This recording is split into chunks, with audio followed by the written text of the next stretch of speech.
No one announced their arrival, no records describe their methods, yet their work still stands. Stone cut cleaner than modern machinery blocks, placed with margins too tight for error layouts that follow rules we only recognized thousands of years later. These structures were not built to impress future generations, they were built to function. But function as what they appear in places where logistics make no sense, using materials that should never have been movable, let alone controlled. What remains today is not just architecture, but evidence of a system, one that operated with knowledge we no longer possess. The question is no longer whether ancient people built these structures. The question is whether we truly understand what ancient means at all. If there is one symbol that embodies the full strangeness, mystery, and incomprehensibility of the Sangsing-Dui culture, it is the giant bronze masks discovered in the eastern pits. They resemble nothing in Chinese archaeology, and in fact, nothing in any known artistic tradition of the same period anywhere in the world. These masks, cast with remarkable metallurgical precision, feature elongated eyes that protrude as if piercing through darkness, sharply pointed ears, angular facial structures, and distorted proportions that immediately make one feel this is not a representation of humans, but of beings beyond the ordinary world. Their presence in Sangsing-Dui East remains one of the greatest archaeological enigmas in Asia. Do you think these giant bronze faces were meant to depict humans or something far beyond our imagination? Share your thoughts in the comments below. These masks first astonish through their immense size. Many are wider than a full-grown human face, and some are so large they could only have been mounted onto separate structures, possibly giant wooden statues that have since decayed. This raises the question, how could a prehistoric culture, without a written language, create objects of such scale and symbolic ambition? Why did they need gigantic faces, exaggerated and elongated, ignoring human anatomical limits? Perhaps these masks represented a supreme deity or supernatural figure believed to protect or govern the Sangsing-Dui world. One of the most bewildering features is the elongated eyes. Many masks from the eastern pits have eyes protruding forward like tubular extensions, creating an aesthetic that is both surreal and unsettling. This visual language does not match any contemporary Huaxia artistic tradition, which preferred balanced proportions and symbolic motifs rather than radical exaggeration. At Sangsing-Dui, the eyes are the centerpiece, not eyes meant to look at humans, but to look through them. Scholars believe these could symbolize divine sight, prophetic power, or the ability to communicate with the invisible world. When people gaze at these masks, they often feel watched as if the object itself carries ceremonial power. The metallurgical craftsmanship of Sangsing-Dui not only astonishes archaeologists, but also gives the impression of a lost technology. The bronze masks found in the eastern area were cast with an almost perfectly uniform thickness, a technique that requires precise temperature control and highly accurate mold making. Their bronze surfaces are smooth, low in impurities, and the carved details are sharp, as if shaped by refined tools, revealing artisans whose skill far surpassed what one would expect from a culture without a written language. Remarkably, some masks were even coated with thin layers of gold, a rare technique in Sichuan during that era, further deepening the suspicion that Sangsing-Dui once possessed an advanced, independent metallurgical tradition that may have vanished along with the fall of this mysterious civilization. One of the most striking aspects of the Sangsing-Dui East masks is their sculptural style, which stands completely apart from all artistic traditions of the Huaxia cultural sphere. While the Shang dynasty favored powerful animal motifs and the Zhou dynasty preferred orderly abstract patterns, Sangsing-Dui depicted elongated faces, flared ears, and exaggerated eyes in a manner that feels almost metaphysical, defying every known aesthetic convention. These unnatural proportions have led many scholars to argue that Sansingdui was not a peripheral branch of the Central Plain civilization, but rather an independent cultural system that developed in parallel and left no trace in written history.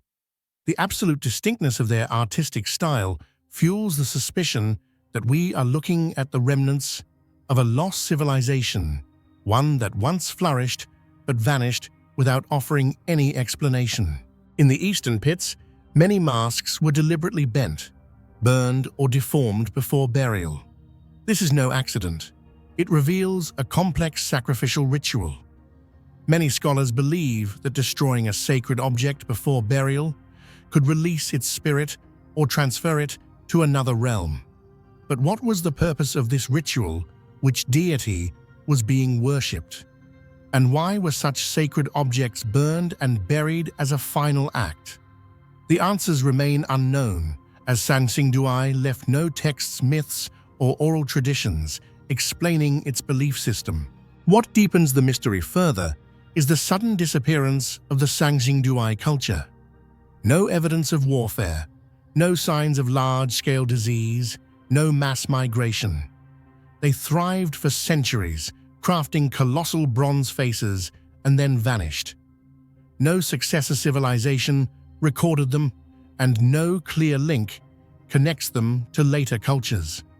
Some wonder whether Sansingdui ended naturally or whether its people intentionally dissolved a belief system that had reached its end. The hypothesis that these masks were used in ceremonial rituals is plausible yet filled with contradictions. Their enormous size makes direct wearing nearly impossible unless they were mounted onto wooden frames or large ritual statues. It's possible the masks once appeared in communal ceremonies where firelight, drums, and movement transformed them into living symbols of sacred power. However, no direct evidence confirms this usage, leaving the hypothesis suspended in speculation. The hypothesis that the bronze masks were once the faces of giant wooden statues has gained increasing attention, especially since many charred wooden fragments were discovered beneath several sacrificial pits. If such structures truly existed, they may have stood several meters tall, appearing like towering deities within Sansingdui's ceremonial spaces. As time and sacred fire caused their wooden bodies to disappear, the only parts durable enough to survive were the bronze masks regarded as the spiritual essence of the statues. Their careful burial within the burned pits suggests that the Sansingdui people may have sought to preserve the sacred nature of these monumental figures even after the original forms had vanished. The third and most intriguing hypothesis suggests the masks represent a supernatural entity not shaped like humans. Their exaggerated eyes, ears, noses, and proportions seem less like attempts to depict people and more like efforts to capture something beyond. Perhaps a deity, a colossal ancestor, or a being observing humanity from another plane. These masks could have been instruments for communicating with the invisible world, the force that the Sansingdui believed controlled weather harvests and destiny. What deepens the enigma is that no hypothesis has enough evidence to be definitive. All we have are fragments, relics of a civilization that deliberately hid its rituals by burying them in sacrificial burn pits. The Sansingdui people seem to leave a message, but intentionally withheld the explanation. We look at the masks from Sansingdui East as if gazing into the elongated, unfathomable eyes of mystery itself. Every line, the tubular eyes, sharp ears, small mouth, feels charged with meaning, yet that meaning has been swallowed by time. This is why the bronze masks of Sansingdui East remain one of Asia's most profound archaeological puzzles. Stunningly crafted, technologically advanced, yet completely silent about their purpose. Perhaps that silence is the answer. The bronze masks are not just artifacts, they are reminders that great civilizations once rose and vanished, leaving behind strange traces that even modern knowledge cannot fully decipher.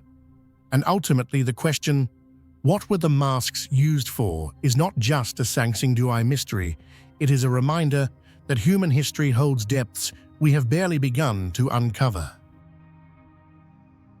Across the ancient land of Phrygia, once shrouded in the legends of King Midas and long-lost civilizations, tower massive limestone formations rising from the earth, standing motionless like boundary markers of a forgotten world that vanished without explanation. They are known by many names, but the most common is the limestone towers of Phrygia, structures that may be natural or artificial, yet no one dares to assert anything with certainty. Their silence only deepens the confusion of archaeologists, geo-archaeologists, and mystery researchers. They appear natural, yet they also bear uncanny features that seem too deliberate to be untouched by human hands. In your opinion, are these limestone towers truly creations of nature, or the final surviving traces of a civilization we've never discovered? Share your thoughts in the comments below. The limestone towers of Phrygia leave a striking first impression through their unusual forms, tall, slender, and rising straight upward like architectural columns shaped by a deliberate hand. Many of them feature flat surfaces, unusually sharp edges, and proportions so balanced that it is difficult to believe they were created by chance. One group of geologists argues that thousands of years of wind, rain, and erosion within Phrygia's unique limestone environment could naturally sculpt such shapes. However, another group of scholars disputes this, noting that nature rarely produces straight, uniform, and orderly repeating planes like the ones seen here. The consistency in height angles and the way these towers rise abruptly from the ground has led many to suspect the involvement of an ancient human culture. This blurred boundary between natural formation and human intervention has opened a labyrinth of unanswered questions, making these stone towers the center of one of the most enduring debates in Phrygia's history. The distribution of the Phrygian limestone towers is even more mysterious than their shapes. Instead of appearing scattered like the random result of erosion, many clusters line up in straight rows, forming geometric patterns or clear directional axes pointing toward valleys, temples, and sacred spaces of ancient Phrygia. These repeated alignments have led many researchers to suspect the existence of an unseen design. Could this be a territorial marking system, a ceremonial pathway, or a sacred map belonging to a vanished culture? If entirely natural, it is difficult to explain why they follow a logic unlike any known geological process. But if crafted or arranged by humans, what motivation would lead them to erect such pillars in harsh, inaccessible terrain? This question has hovered over generations of scholars, persisting without a definitive answer. The markings on the surfaces of the stone towers make the mystery even harder to unravel. Many towers display parallel grooves running straight downward, resembling the chisel marks of metal tools. Others bear small holes like drill points, unusually smooth flat surfaces, or even low stone steps worn down, as if people once stepped on them during rituals or climbed them for observation. Geologists argue that these features may simply be the result of natural erosion in a limestone environment where rainwater and wind can create long, straight fractures. But archaeologists disagree. Weathering rarely produces such perfectly straight, evenly repeated, and clearly structured patterns. This contradiction deepens the central question: are these marks nothing more than nature's illusions? Or are they the last surviving traces of an ancient technique that has vanished from history? The mystery deepens when viewed through a cultural lens. This region was once the religious and political heart of Phrygia, a civilization tied closely to Greek myths. The name of King Midas, said to turn everything he touched into gold, is still linked to the valleys and stone landscapes where the towers rise. This raises an essential question.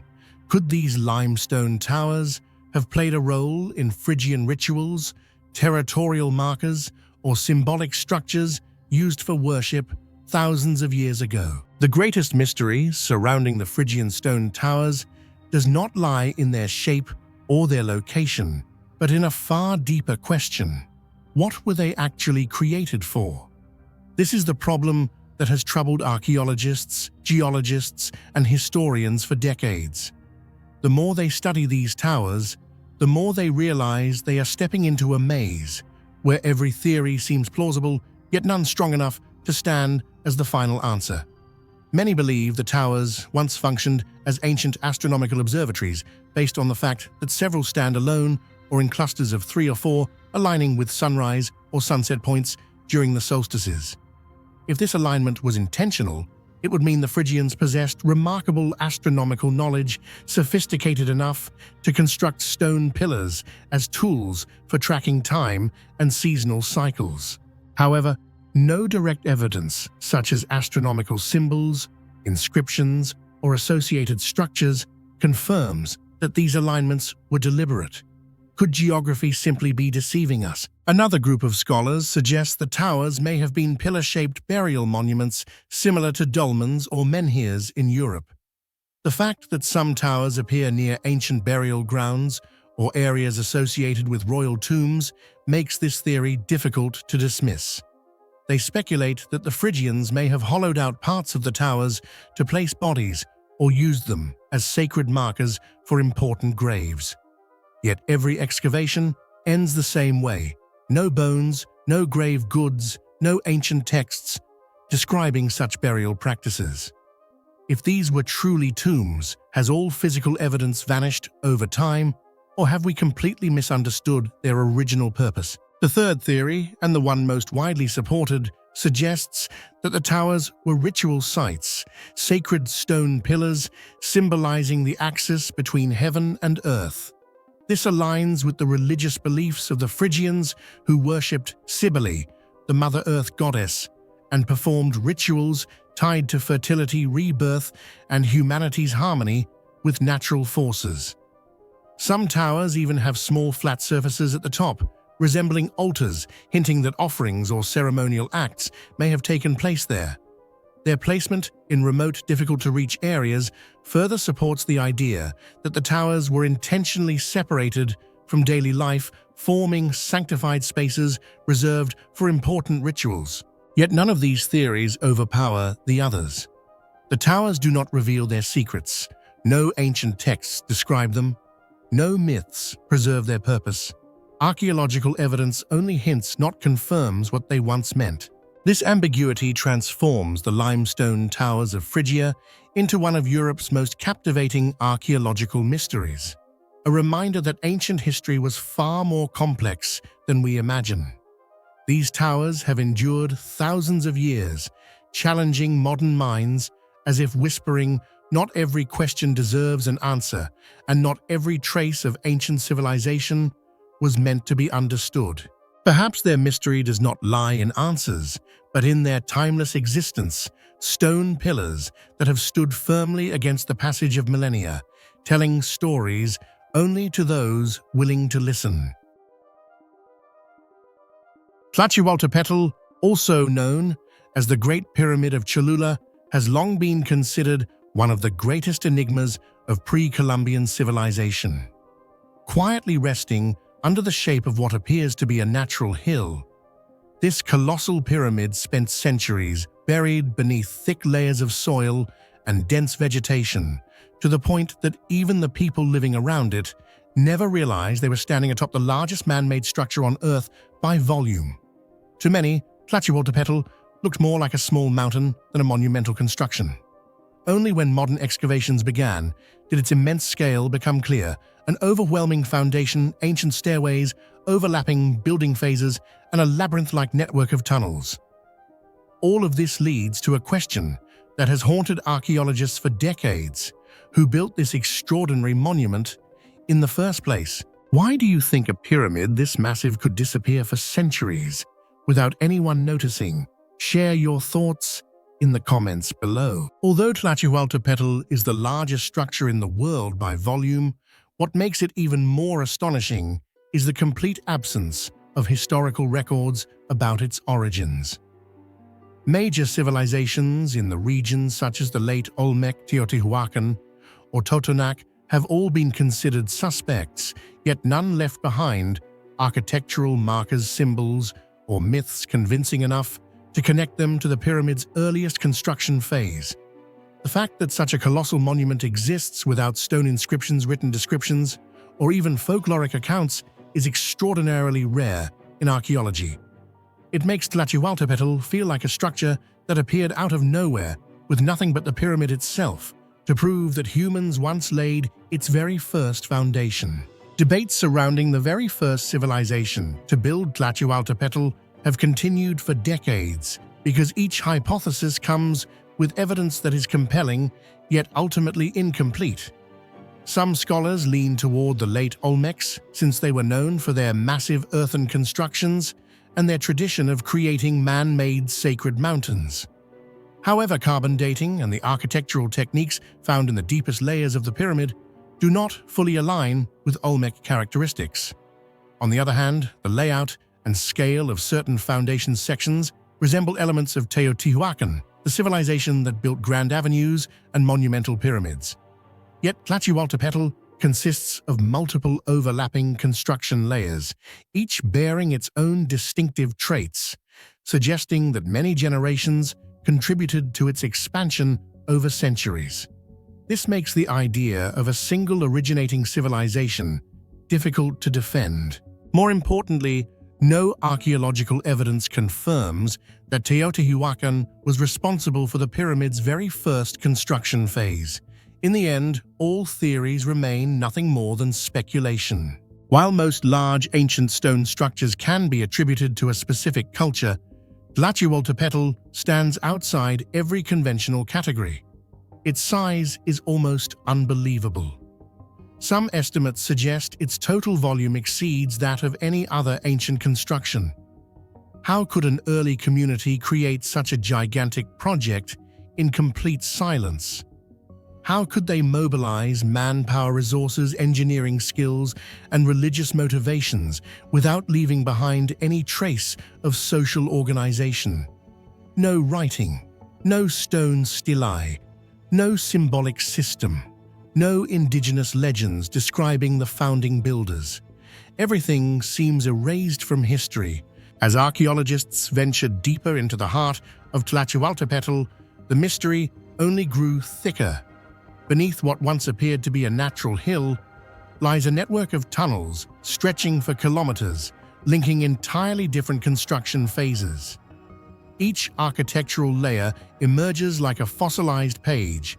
In an ancient diary, the earliest layer is astonishingly small and simple, while the later ones become larger, more elaborate, and expand in multiple directions. This reveals that the pyramid was not built at a single moment in history, but gradually accumulated over many generations, as if it were a living organism, growing through time. Yet this very stratification raises an even greater question: who laid the very first stone? And why did subsequent generations choose to expand it rather than build an entirely new monument? One widely debated hypothesis suggests that the earliest builders of Tlahualtepetl may have belonged to an unidentified prehistoric culture, one that existed long before the Olmec Teotihuacan or any other major civilization in the region. This could have been a population that vanished very early, absorbed into later communities, or wiped out, without leaving any recognizable traces behind. If this is true, the pyramid may be the last surviving legacy of their existence. However, every argument remains speculative. There is no distinctive pottery, no tools, no DNA evidence. Everything unearthed so far belongs to later construction phases, layered like cultural sediment, leaving the identity of that original culture buried in complete darkness. Interestingly, the name Tlahualtepetl itself means the mountain made by human hands. This indicates that later indigenous communities still recognized it as man-made, yet did not know who created it. In other words, even the descendants of subsequent builders preserved no memory of the original creators. A monument of such immense scale, yet the identity of its first builders vanished entirely from collective memory. This is extremely rare in archaeology, a structure of national significance whose foundational builders have been erased from history. Atop the pyramid today, sits the church of Nuestra Señora de los Remedios, built by the Spanish in the 16th century. They had no idea there was a pyramid beneath. They saw only a hill and deemed it a sacred place suitable for a church. Ironically, their construction further buried and obscured the ancient monument, prolonging the mystery of its origins. The fact that an entire empire failed to recognize the pyramid beneath their feet shows just how perfectly concealed the structure had become. Even now, after hundreds of meters of tunnels and multiple architectural layers have been studied, we understand only a small portion of Tlachihualtepetl. Many areas remain unexcavated due to risks of collapse or conservation concerns. This means hidden chambers, altars, carvings, or even written records may still exist deep inside potential clues that could completely reshape our understanding of the pyramid's true founders. One question lingers: how could the largest pyramid on Earth, requiring advanced social organization, engineering, labor, and religious systems, leave absolutely no record of its first builders? Why did they vanish from all traditions?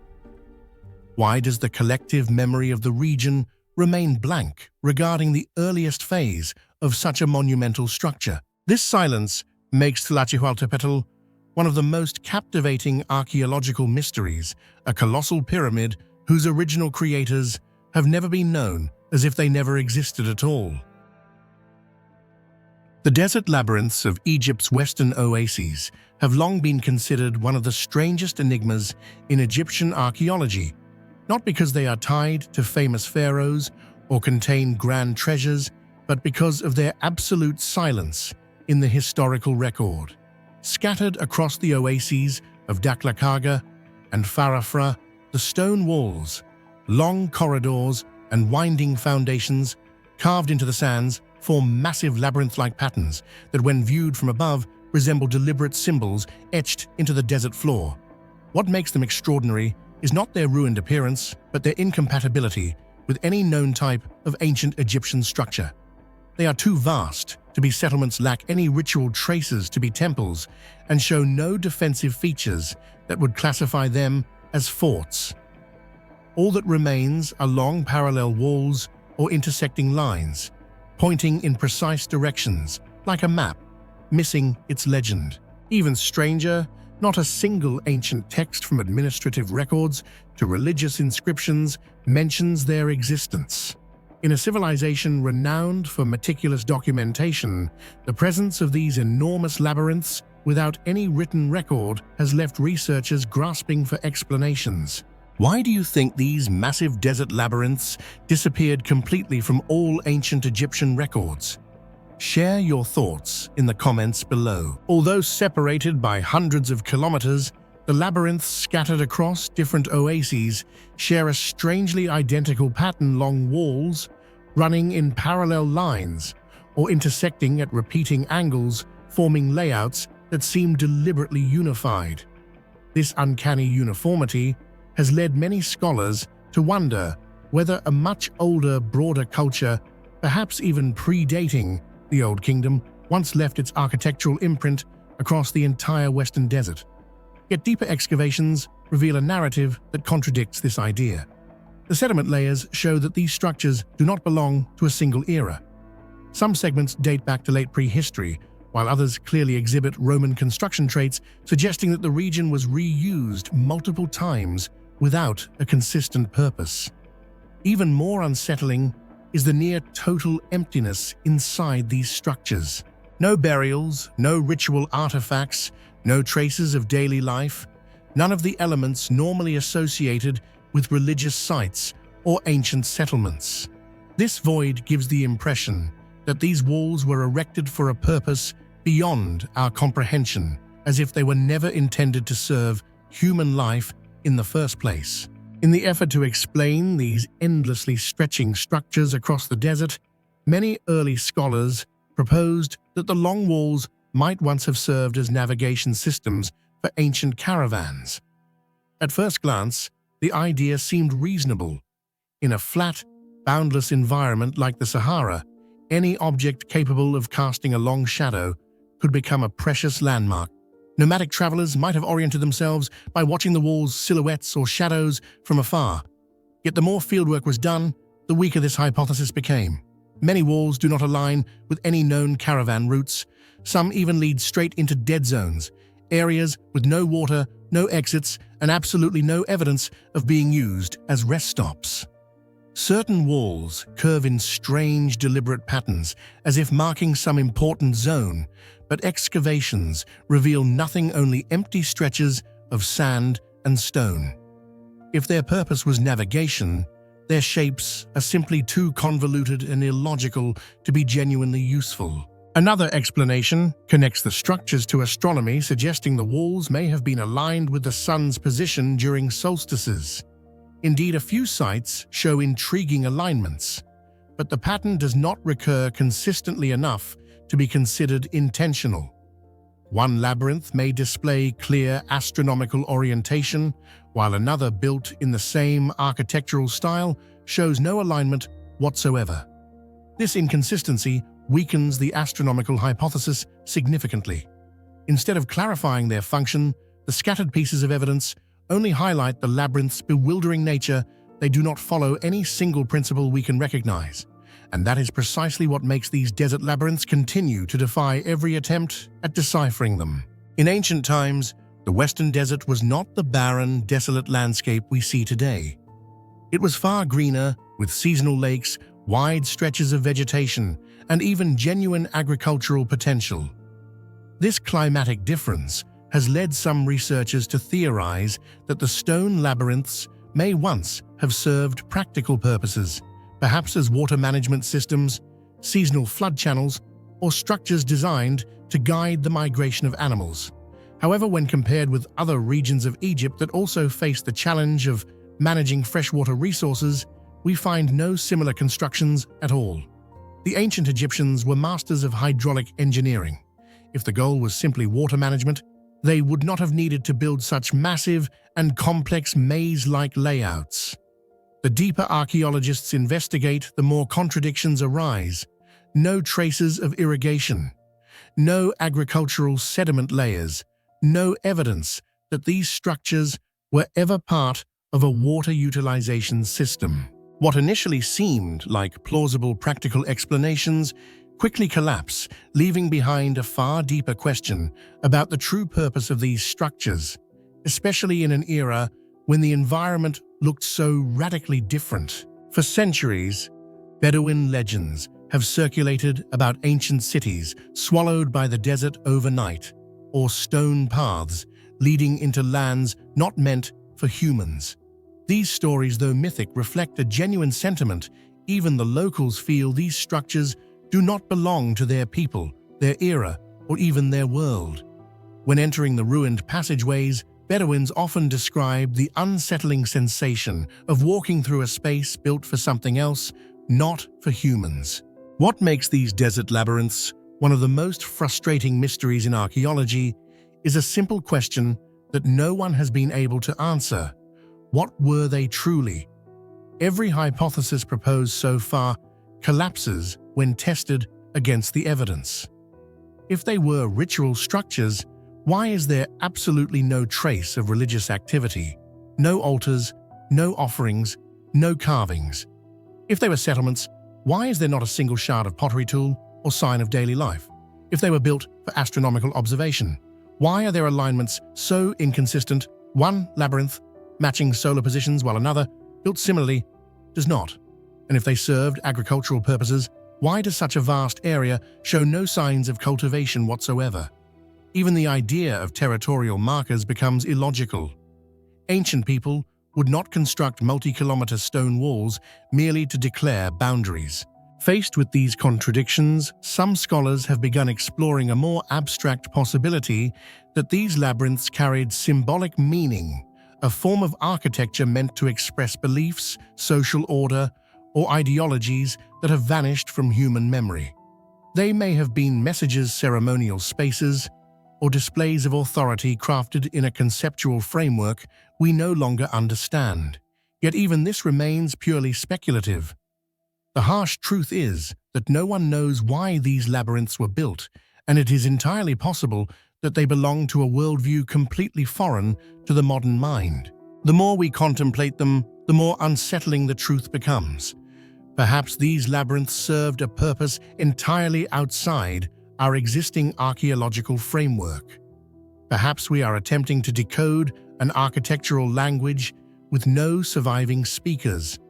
Or worse, perhaps our assumptions are fundamentally flawed, and these structures are remnants of a societal or religious system unlike anything known.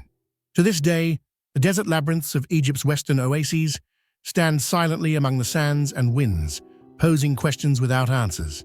Archaeologists continue digging, historians continue debating, and locals continue whispering that certain places in the desert were never meant for humans to walk. And perhaps it is this silence, the complete absence of clues, that makes the mystery more awe-inspiring than any pyramid. Not because these labyrinths are grand, but because they force us to confront a humbling truth. There are still entire chapters of human history we have never read, and these structures may be one of them, wordless, titleless, and defying everything we thought we understood. For more than a century of research in the Valley of the Kings, few mysteries have captured the imagination as powerfully as the hypothesis of the secret chambers hidden behind the walls of Tutankhamun's tomb chambers that many archaeologists believe may hold the true final resting place of Nefertiti, the most powerful woman of the Amarna era. From strange architectural markings and hidden lines beneath the wall paintings to contradictory radar results, the entire story thickens like a shroud of ancient fog over one of the world's greatest civilizations. But what makes this mystery extraordinary is not only the possibility of discovering Nefertiti's tomb, it is the absolute uncertainty. After numerous test surveys and debates, no one knows for sure whether the secret chambers truly exist behind those walls. And that ambiguity alone has turned the subject into one of the most closely followed mysteries in modern Egyptology. What do you think? Could there truly be hidden chambers behind Tutankhamun's walls? Share your thoughts in the comments below. The architectural clues suggesting the existence of hidden chambers became truly apparent in 2015 when Egyptologist Nicholas Reeves analyzed ultra-high-resolution wall scans inside Tutankhamun's burial chamber. Beneath layers of ancient plaster and decorative motifs that had survived for more than 3 millennia, Reeves detected long, sharp, linear features lines running parallel or perfectly perpendicular, so precise that they could not be mere coincidence.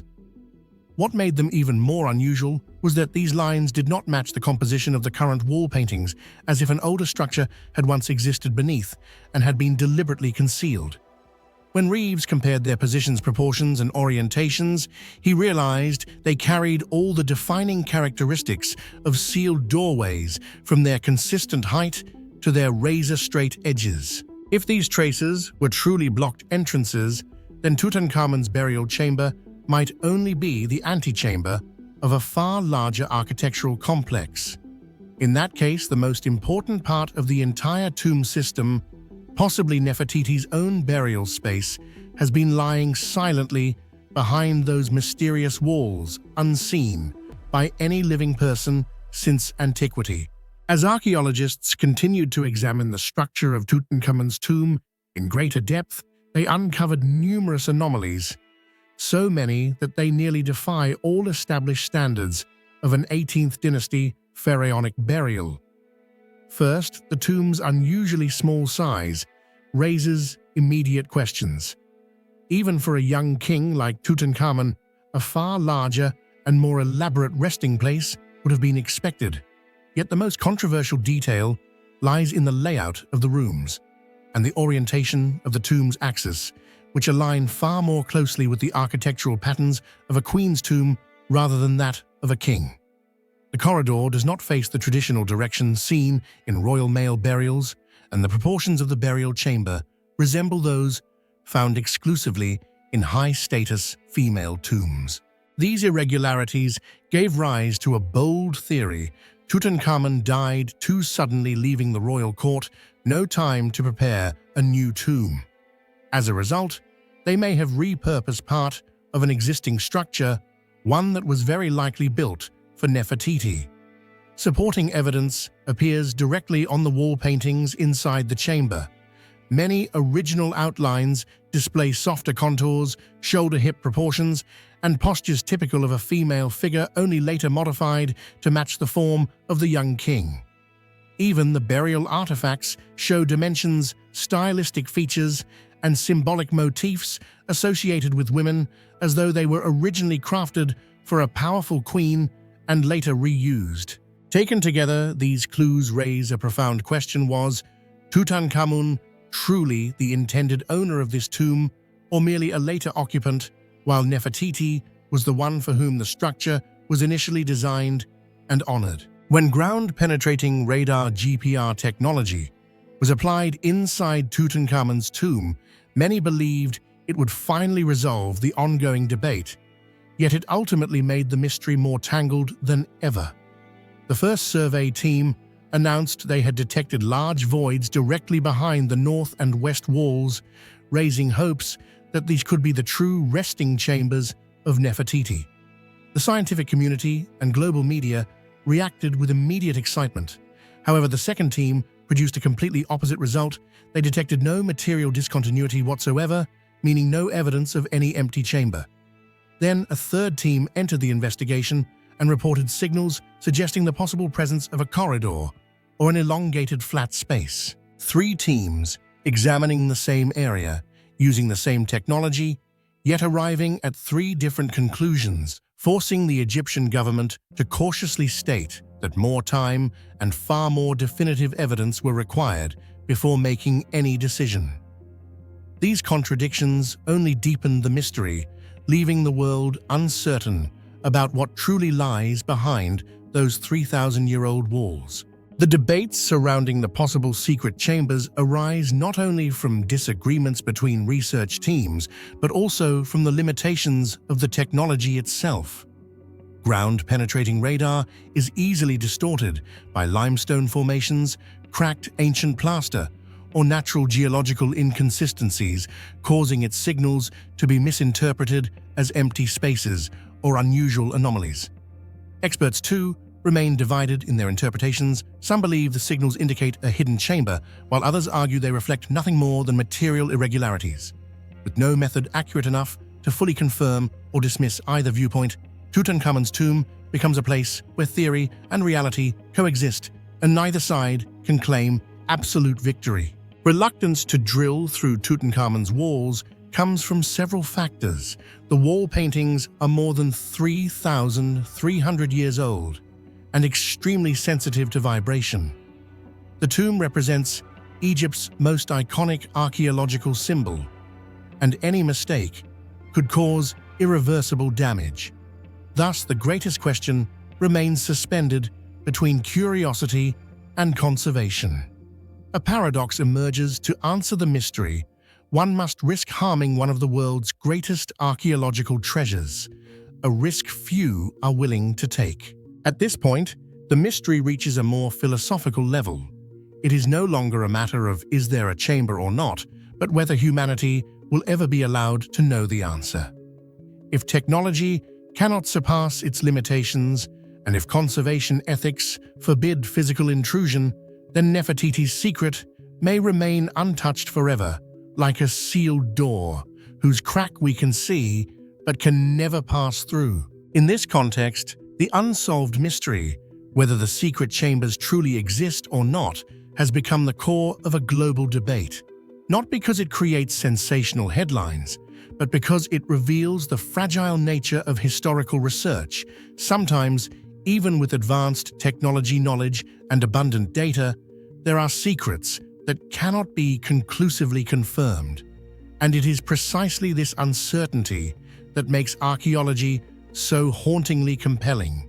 Every mark on the wall, every hidden line beneath ancient paint, every ambiguous radar signal feels like a whisper from the past.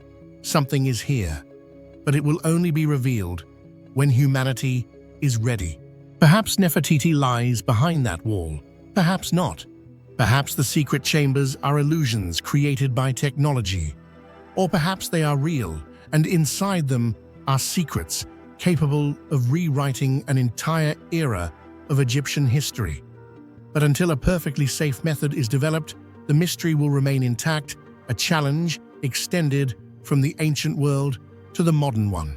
And that is why the mystery of the secret chambers of Nefertiti is one of the most captivating stories ever told. Not because a great discovery has been proven, but because we stand on the boundary between what is known and what is unknown, and that boundary refuses to open. Hidden deep within the slopes of the Sierra Nevada de Santa Marta, known as the highest coastal mountain range in the world, the ruins of Tayuna Deep Zone feel like a fracture in time, long abandoned and forgotten. Even sunlight struggles to break through the layers of dense canopy to touch the ancient stones. If Ciudad Perdida has been revealed and celebrated as the spiritual heart of the Tairona people, then the Deep Zone resembles its shadow, quiet, secretive, and filled with questions modern archaeology has yet to unravel. Early explorers called this place a city within a city, a territory so isolated that it lies almost outside the boundaries of academic understanding. Everything in the Deep Zone bears unusual traits, architecture unlike any known Tairona site, terraces arranged in seemingly illogical patterns, and most enigmatic of all, faint stone carvings. Marks that seem to want to tell a story, yet refuse to be read. Why do you think such an important area like the Deep Zone has almost disappeared from the map for centuries?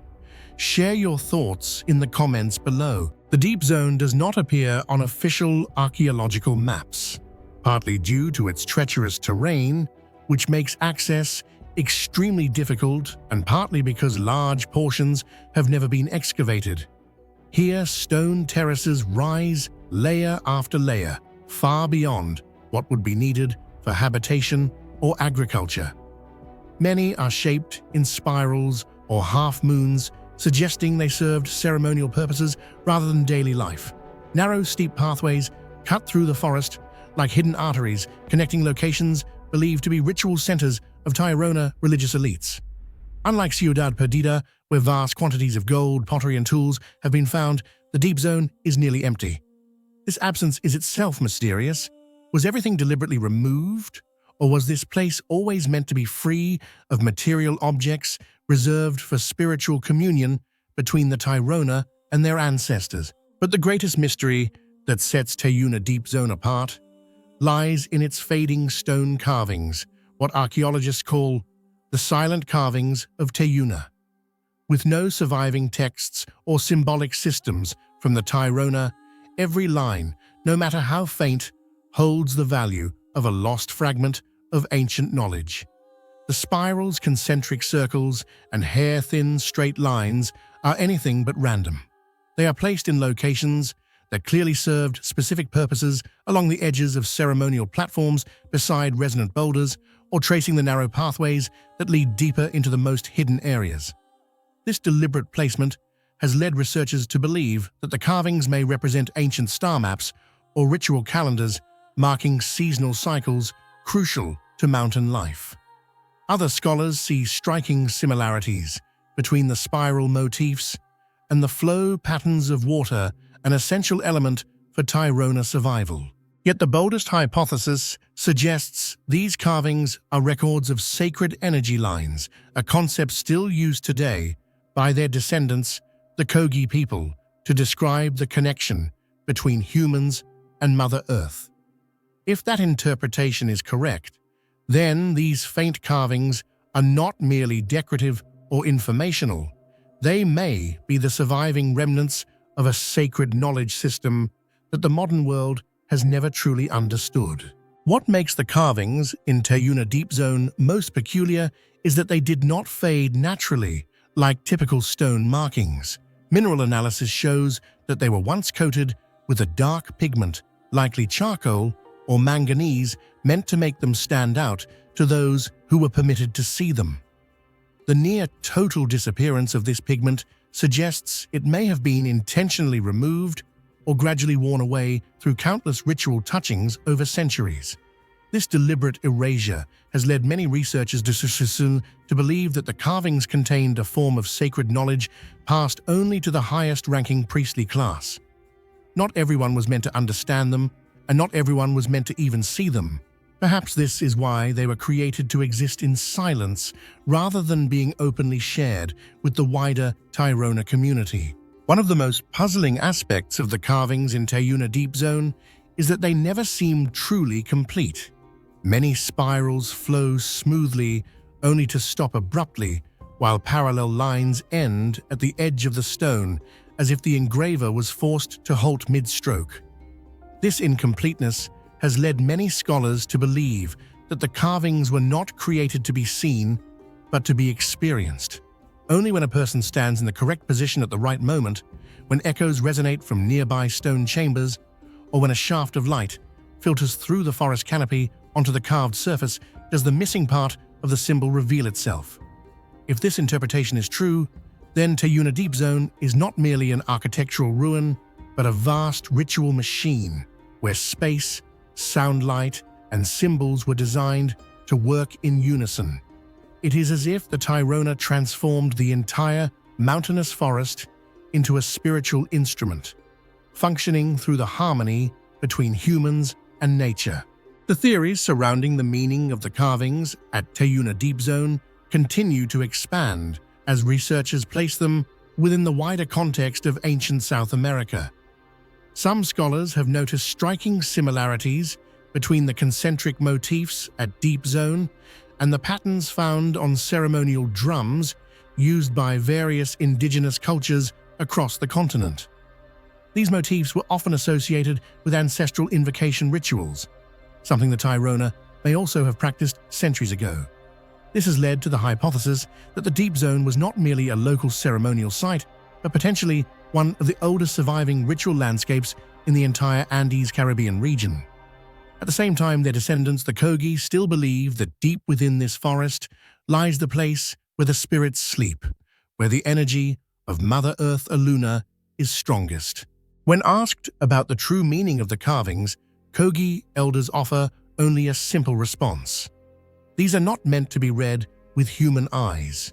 The greatest mystery of the ruins of Tairona Deep Zone is not its illogical architecture, the absence of artifacts, or the narrow ceremonial pathways.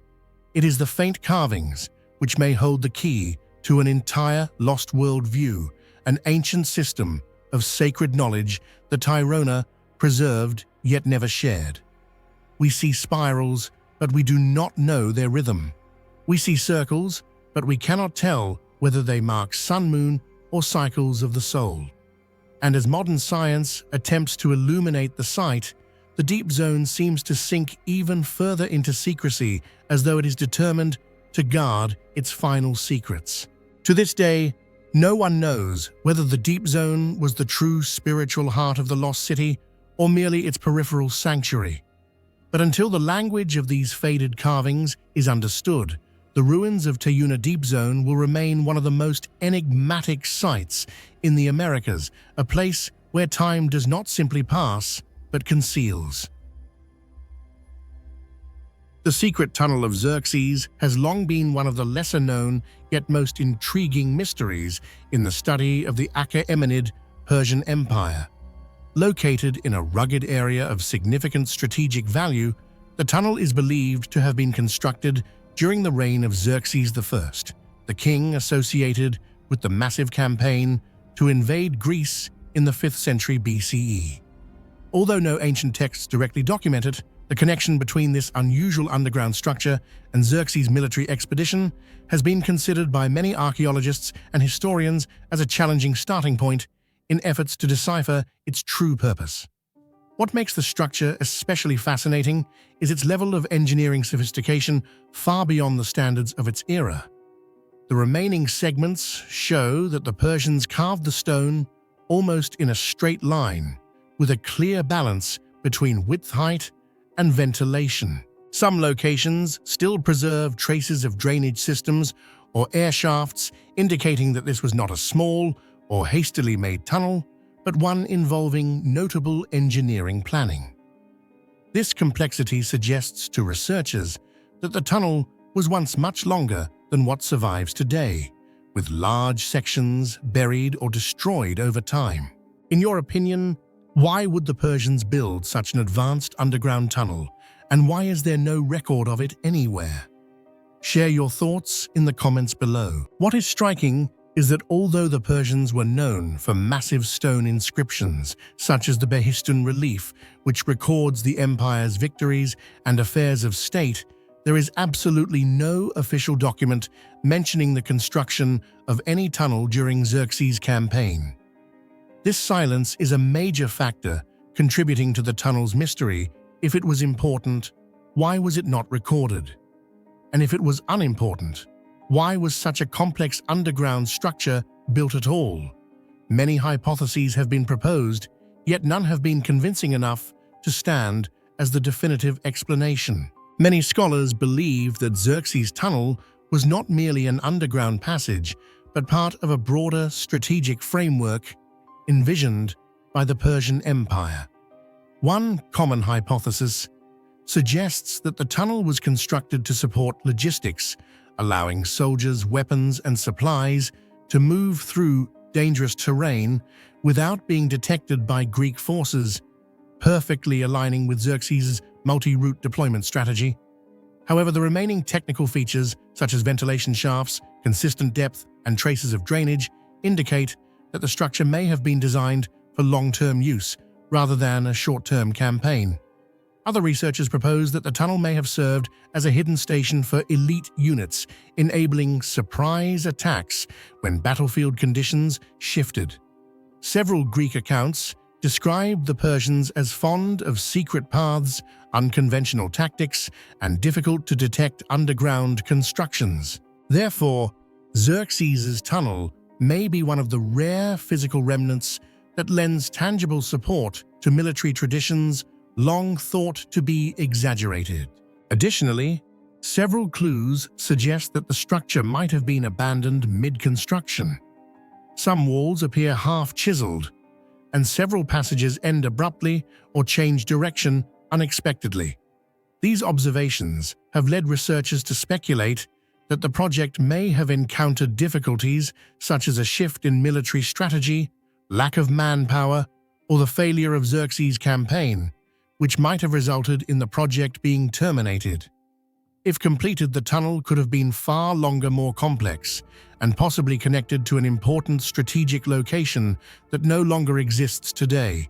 What makes the secret tunnel of Xerxes so haunting is the central question that overshadows the entire structure. What exactly was this tunnel created for? After more than a century of research, no scholar has been able to provide a definitive answer. All existing hypotheses rely on small fragments of evidence, each one pointing in a different direction. If the tunnel was built for logistical purposes, why was its ventilation system far more sophisticated than necessary? If it was meant to hide troops or station elite units, why are there no traces of habitation such as ash tools or storage niches?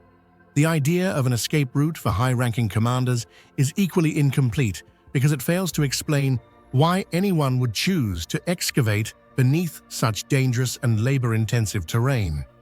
Even the espionage hypothesis, a secret pathway for transferring messages, is difficult to support, as the scale of the structure far exceeds what a covert communication network would require. Some bolder researchers believe the tunnel may have served a purpose entirely different from what we typically associate with military architecture.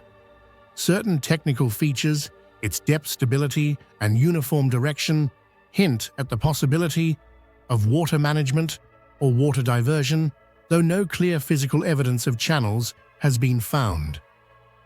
Others suggest that the tunnel might be the remnants of an even older structure, but the consistent tool marks carved into the rock prove it was built during a single construction phase. These contradictions make the mystery particularly elusive. Every hypothesis seems plausible at one point, yet collapses at another. It is precisely the failure of all these theories to form a coherent explanation that gives the secret tunnel of Xerxes its special allure. Unlike many other ancient sites that can be interpreted through cultural comparison, historical documentation, or architectural analysis, this tunnel exists as a logical void in our understanding of Achaemenid military strategy. Every detail opens up a new direction of inquiry, but none are strong enough to complete the puzzle. With no textual data and with much of the tunnel lost to time, the question, what was this tunnel built for, becomes emblematic of the experience archaeology often provides, the presence of a mystery visible before our eyes, yet whose key has been lost for thousands of years. Thus, the secret tunnel of Xerxes is more than an ancient underground structure. It is a reminder of the limits of human knowledge. It shows us that no matter how far science advances, some stories remain buried in the earth, beyond certainty. And perhaps this very uncertainty is what makes the tunnels so captivating, a question that challenges imagination and invites future generations to continue digging, measuring, and hypothesizing. Sometimes the value of a mystery does not lie in the answer, but in the pursuit itself. Deep inside Germany's Teutoburg forest, hidden beneath drifting fog and ancient silence, stands a formation of stones that seems to defy every rule of history. Externstein rises like a forgotten citadel, towering spires of sandstone, carved not by nature's gentle erosion, but by something far more deliberate. From a distance, it appears peaceful.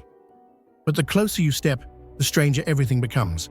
Perfectly flat cuts etched into impossible angles. Stairways clinging to sheer cliffs with no logical purpose. Shadowed chambers carved high above the ground as if meant for rituals no human should witness. Nothing here fits the timeline we were taught. Every surface whispers the same unsettling question: who shaped this place? And how far back must we go to find them? What do you think lies behind these impossible structures at Externstein? Share your thoughts in the comments below. We're curious to hear your theory.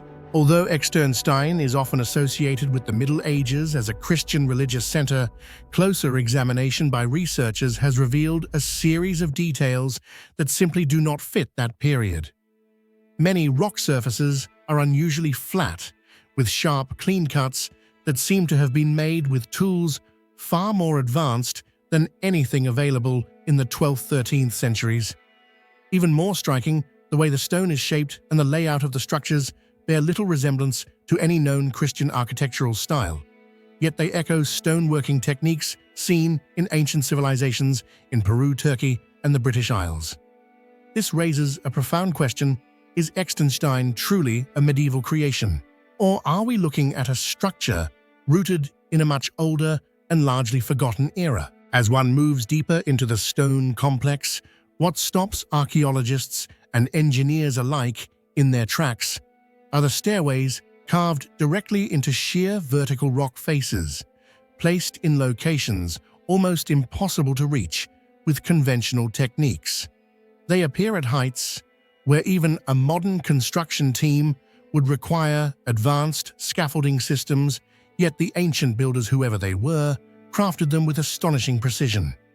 If these features truly belong to the Middle Ages, why does the craftsmanship so vastly exceed the architectural standards of that era? And if they are older, then where did such techniques originate? Geological analyses reveal inconsistent levels of weathering between the stair steps and adjacent rock surfaces, suggesting that the structure was modified across multiple different periods. This not only undermines the traditional timeline associated with Externstein, but also hints at the possibility that the entire chronology of the site may have been misunderstood from the very beginning. At the summit of one of the tallest stone pillars lies a small chamber that appears simple at first glance, yet it holds one of Externstein's greatest mysteries. Inside it, a circular opening is carved directly into the rock, and astonishingly, it aligns perfectly with the path of the sun on the summer solstice. On that single day each year, sunlight streams through the opening and strikes the stone altar inside with absolute precision, not a hair's breadth off.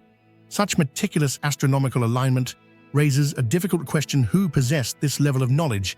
Medieval monks are not known to have achieved such exact calculations, and evidence for advanced Germanic astronomy is scarce. Thus, a more unsettling possibility begins to take shape. Could this chamber have been created by an even earlier community, one so skilled in celestial observation that history has entirely forgotten their name? The ritual traces discovered at Externstein further strengthen the idea that this site once served as a sacred center long before the arrival of Christianity. In several locations, archaeologists have uncovered layers of ash remnants of sacred fires and fragments of tools that suggest ritual practices carried out over many generations, not random activity. The arrangement of pit stone platforms and carved surfaces also indicates that they were used in ceremonies with a cyclical nature, possibly connected to the sun, the moon, or seasonal changes. This has led many scholars to believe that Externstein was once a ceremonial site for ancient Germanic peoples, or perhaps for an even older unidentified culture. Numerous legends even refer to it as the Stonehenge of Germany, implying that it may have served as a central ritual hub for the entire region. The descent from the cross relief at Externstein has long puzzled researchers, as its artistic style bears little resemblance to any European tradition of the same era. Many details appear non-Christian, as though the image was carved over a surface that had already been sacred in an earlier period. This suggests that medieval craftsmen may have merely repurposed an older site, imposing their own symbols onto a pre-existing cultural layer. If true, the relief is not merely a religious artwork, it stands as evidence that Externstein possesses a history far deeper than written records acknowledge. Among all the mysteries surrounding Externstein, none has provoked more intense debate than the question of the true age of its carvings. Close examination reveals that the carving styles and degrees of weathering vary dramatically across the site, indicating that they were not created during the same historical period. Some incisions resemble medieval craftsmanship, yet many others are deeply eroded in ways that could only have formed after thousands of years of exposure to the elements. The circular pits at the top, smooth, symmetrical, and arranged in clear patterns, suggest techniques applied over many generations. However, the greatest challenge is this: no scientific method currently exists that can determine the age of carvings on bare stone.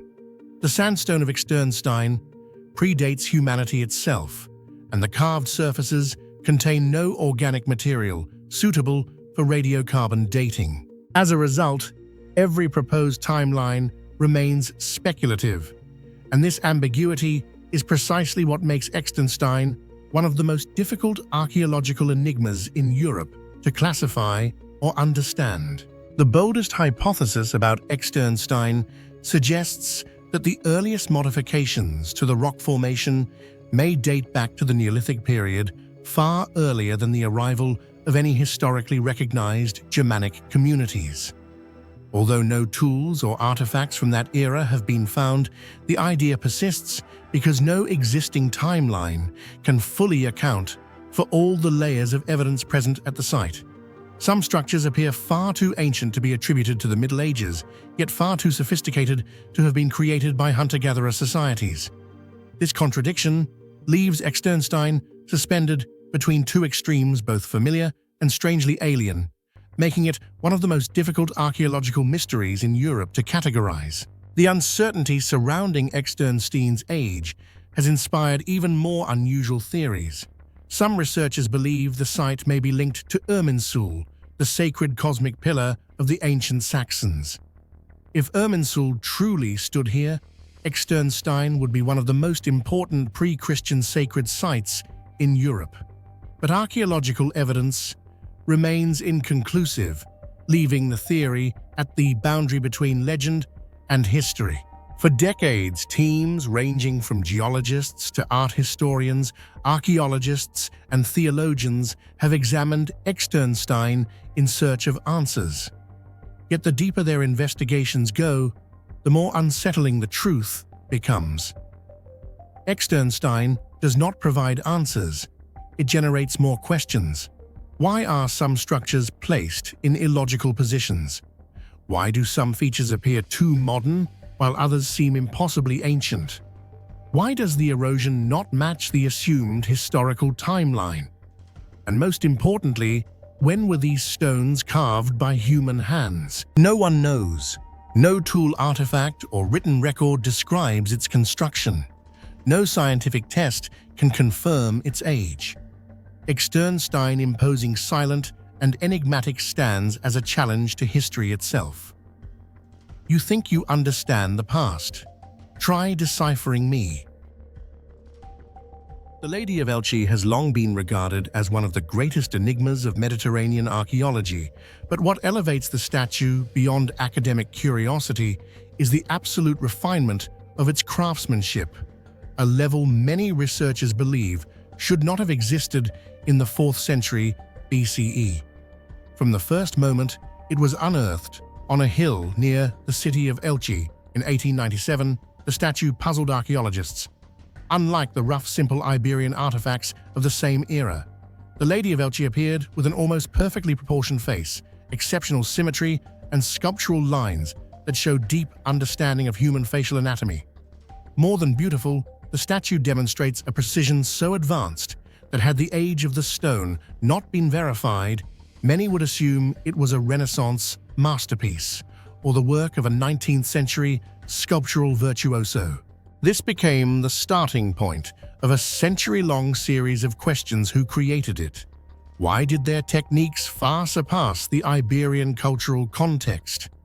And what made this portrait an anomaly, a misplaced object in the evolutionary timeline of ancient art? What do you think was this incredible craftsmanship, simply an anomaly or evidence of a lost artistic tradition we no longer understand? Share your thoughts in the comments below.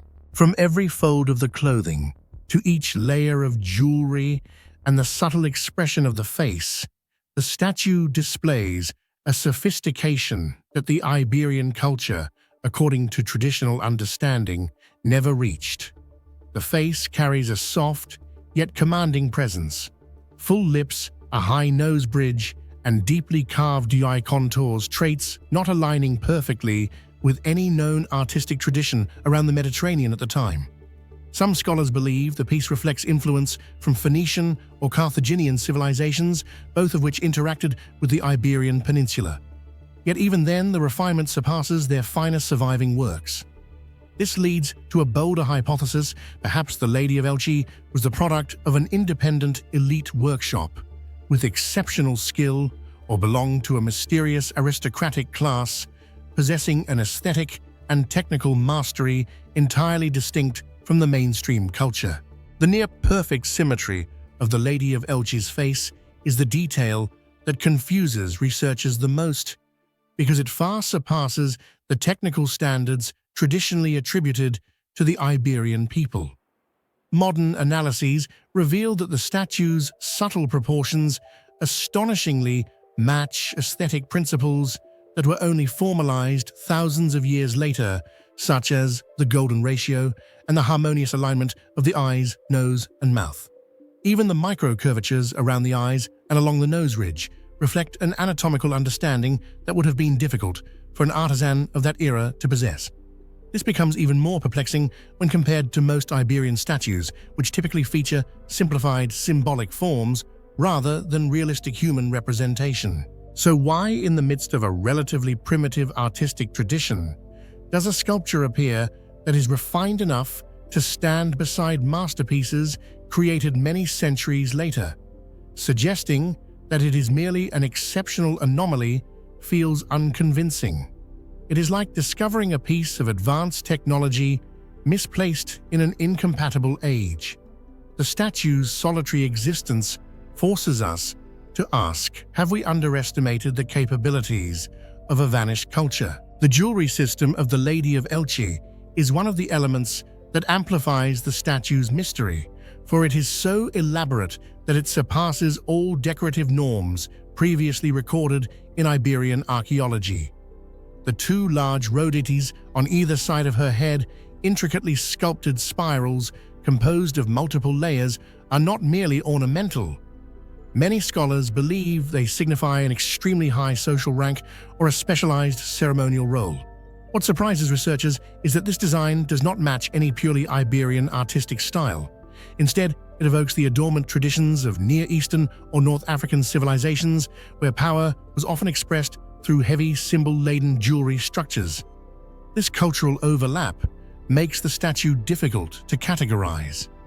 Its craftsmanship appears far ahead of its time, yet its style reflects multiple layers of external influence, forming a hybrid identity that resists clear explanation.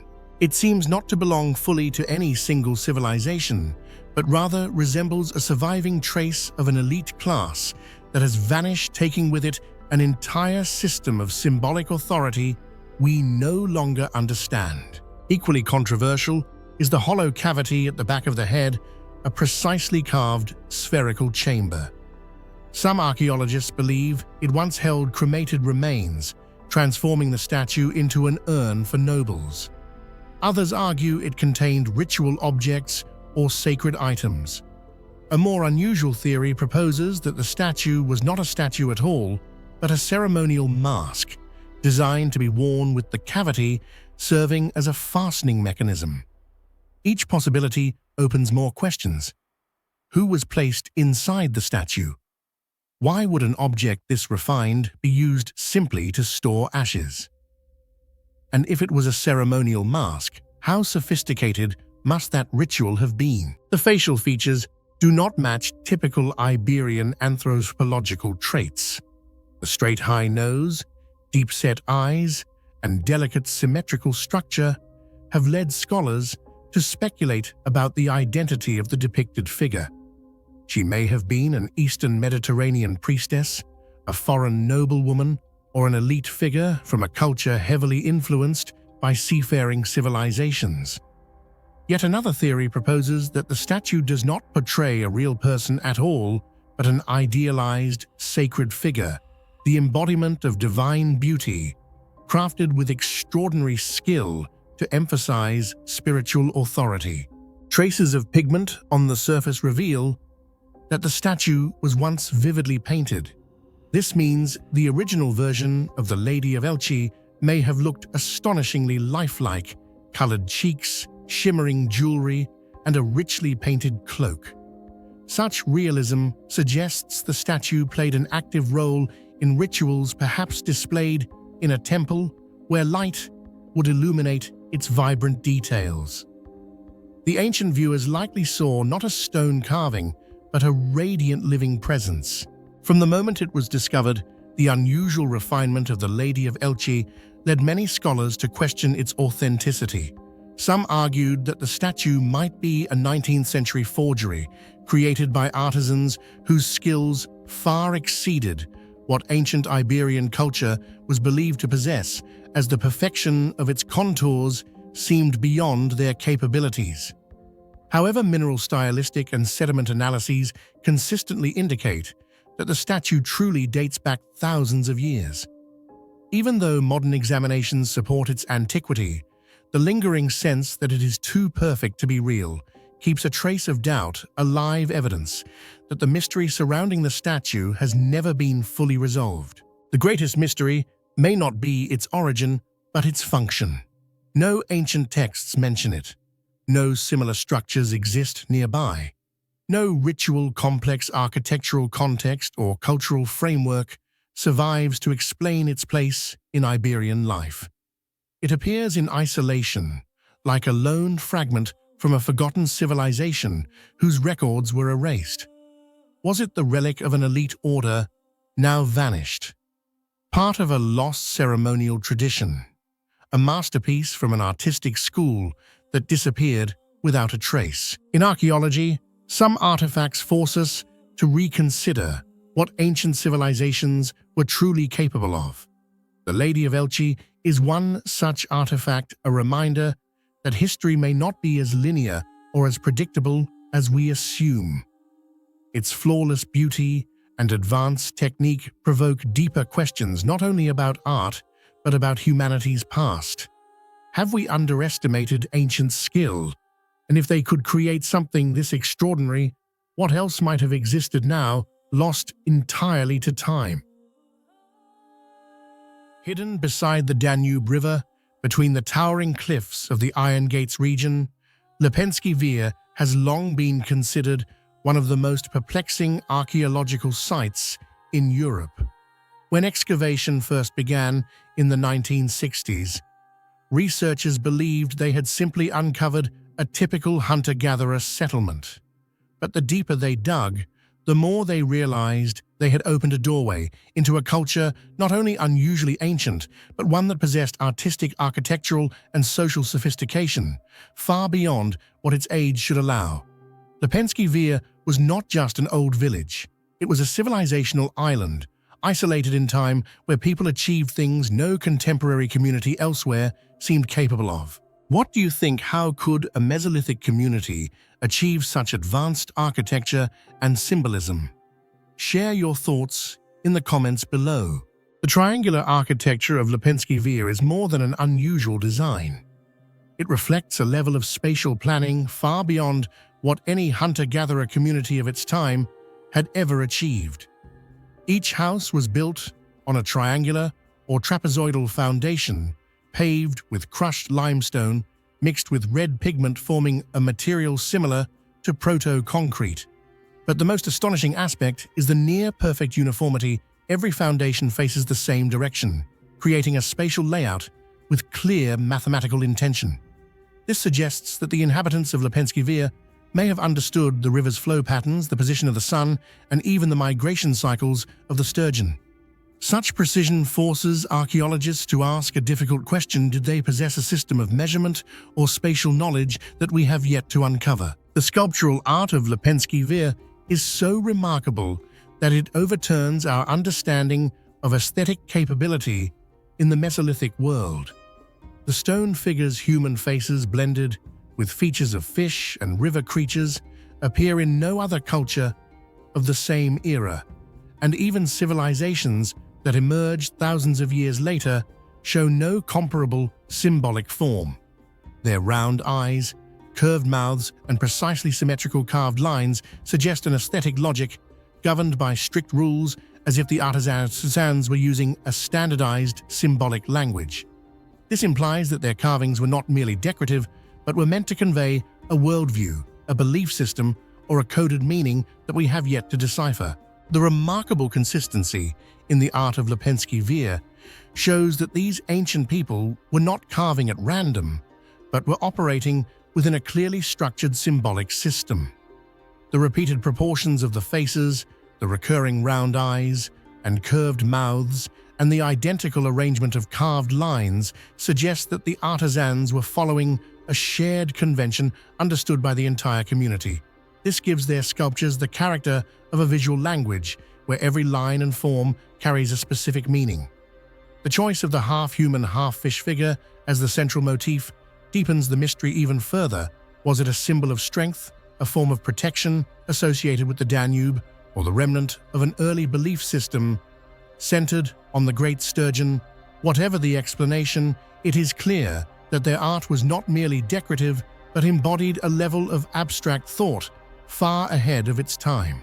The geometric thinking embedded in the art of Lepenski Vir reveals that its inhabitants possessed a level of cognitive sophistication far beyond what their era would suggest.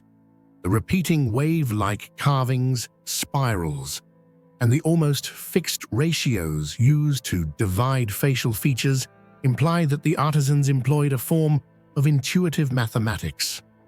Some researchers have even noted that the motifs resemble fractal principles, concepts humanity only formally identified in modern times.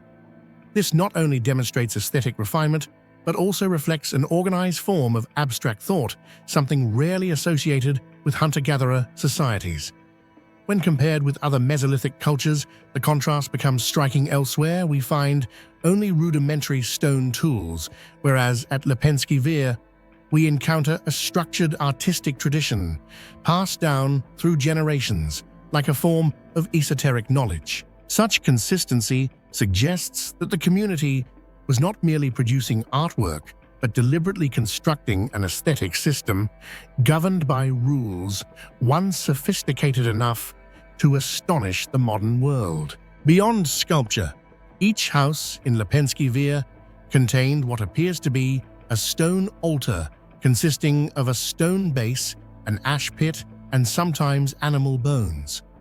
Although no official interpretation exists, many believe these altars were used in rituals tied to the very beings they sculpted. Archaeological evidence indicates that some ceremonies may have been linked to the migration cycles of the sturgeon. This aligns with the fact that the entire settlement faces the Danube, the life source of the community. For the people of Lepenski Vir, the river was not merely sustenance, it was a spiritual axis. Their art rituals and architecture all seem to express profound reverence for it. The age of Lepenski Vir is another shock. Dating from 9,500 to 7,000 BCE, it predates stable agricultural societies in many regions. A hunter-gatherer community showing such advanced organization, artistic mastery, and geometric knowledge does not fit into the conventional narrative of human societal evolution. Archaeologists cannot definitively explain where this knowledge originated. Was it independently developed, or did the community interact with an unknown earlier culture? And why did no later European civilization inherit this artistic style?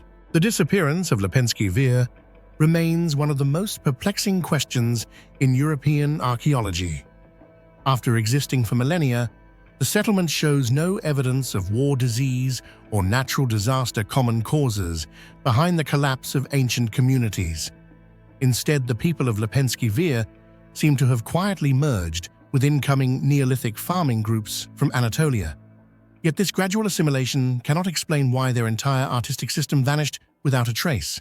No later culture continued the human fish motifs.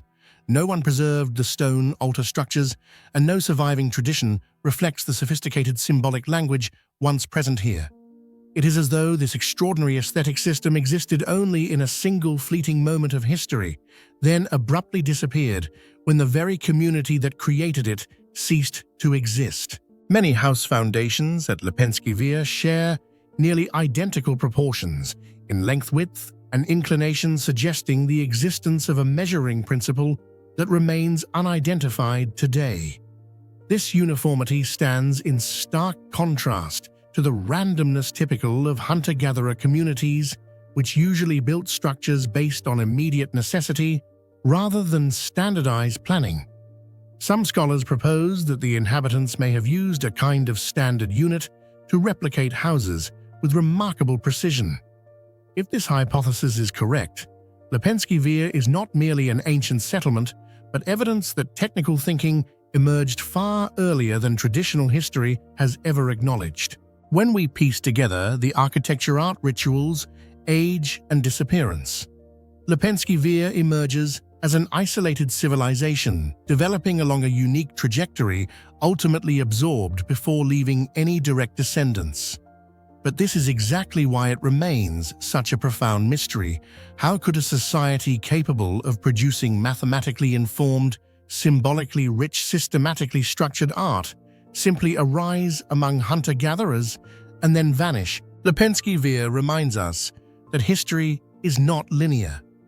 Sometimes at the dawn of humanity, a small community may develop ideas far ahead of its age, then disappear before history can record them. And in those stone sculptures, half human, half fish, we glimpse something far greater. A culture of deep imagination, refined geometric thought, and a desire to leave its mark on the world in ways we still struggle to comprehend.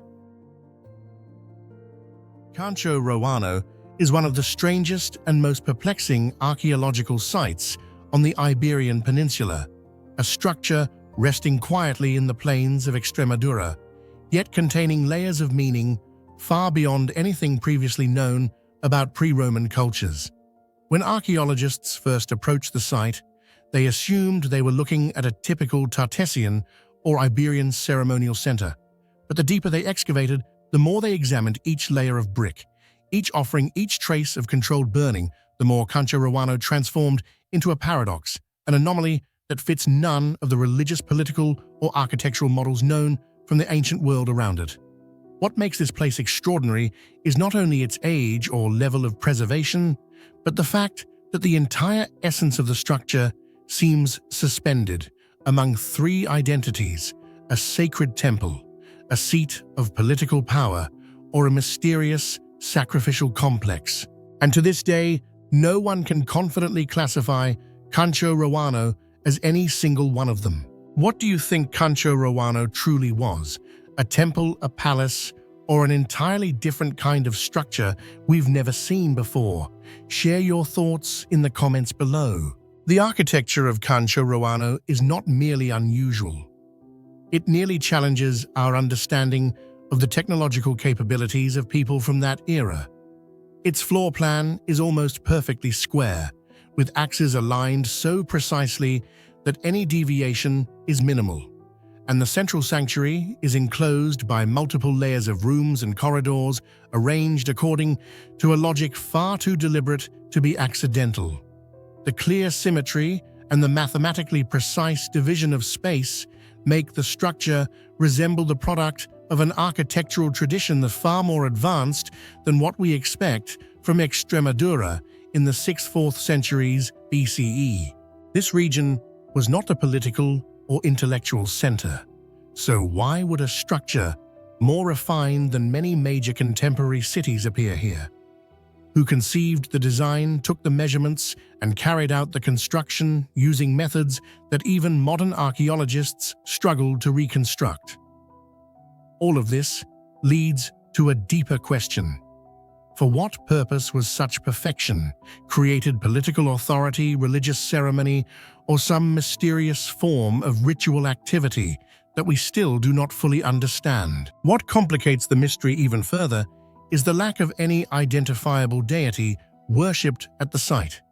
Ritual objects are abundant: decorated ceramics, animal bones, ivory, musical instruments, weapons intentionally bent out of shape, but none of them point to a clear divine figure. There is no trace of the Phoenician god Melkart, no typical Tartessian symbols, and no distinct Iberian motifs. A ceremonial center of this scale, built with such immense investment, yet lacking a religious identity, makes Concho resemble a ritual whose name was forgotten, or a belief system that disappeared before it could leave a clear explanation. Perhaps the most haunting aspect of all is the ritual self-destruction of the structure. Concho was burned intentionally. The walls are smoke-stained in a consistent direction. Ritual items were carefully arranged before being set aflame, and a final layer of earth covered everything, as though sealing it forever.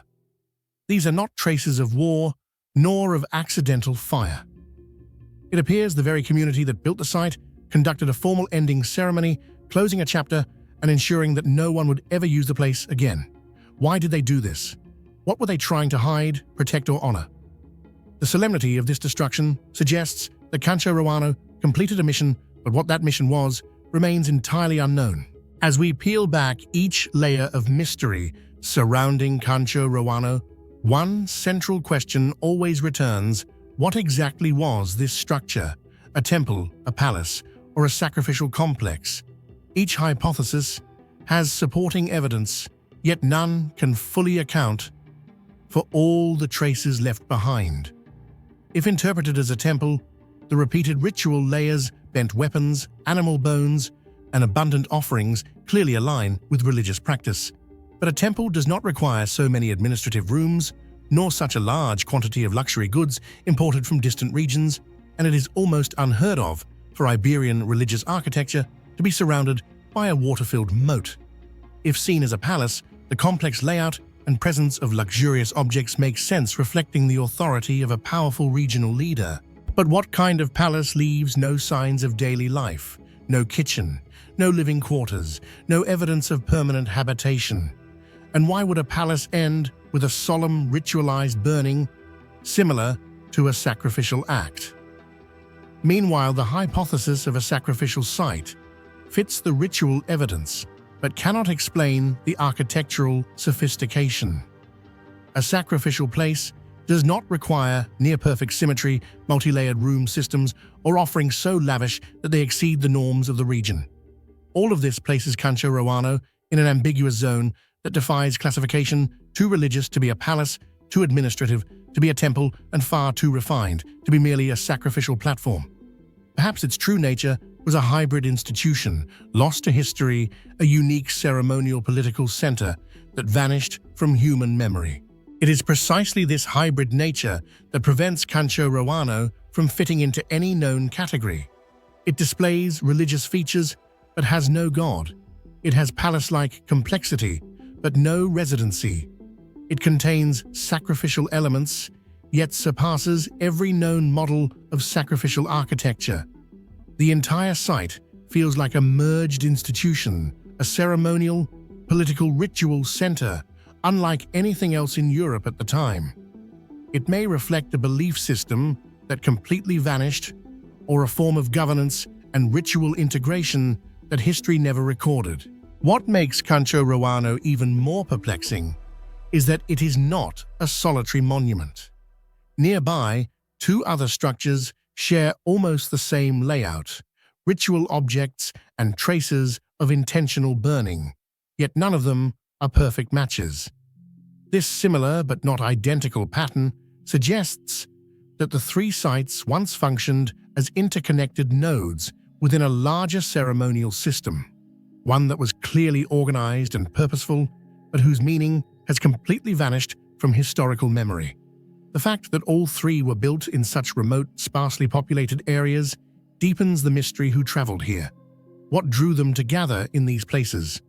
And why would an isolated region become the center of such a sophisticated ritual network? The presence of luxury goods, ivory, fine jewelry, expertly made weapons suggests the community behind Cancho Roano possessed vast trading connections and considerable wealth. Yet this prosperity vanished abruptly, along with the ritual destruction of the site. A flourishing culture in silence, then disappearance in silence, leaving no explanation behind. And so the true nature of Cancho Roano remains suspended among three possibilities: temple palace or sacrificial monument. But perhaps the truth is none of these. Perhaps Cancho Roano was a type of religious political institution that vanished entirely from human memory, something for which we no longer have any frame of reference. A mystery not only embedded in its stones, but woven into the contradictions left behind by those who built it.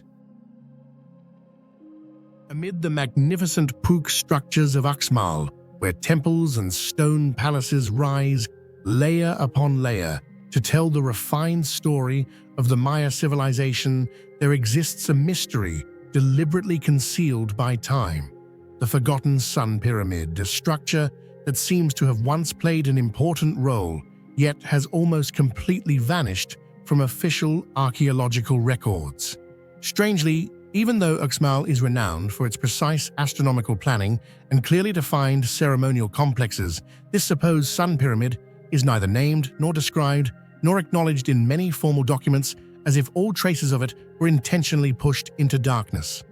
Early 20th century explorers mentioned an unusually large foundation platform on the edge of the main ceremonial zone, leading them to believe it once supported a towering pyramid central to the city's solar architecture.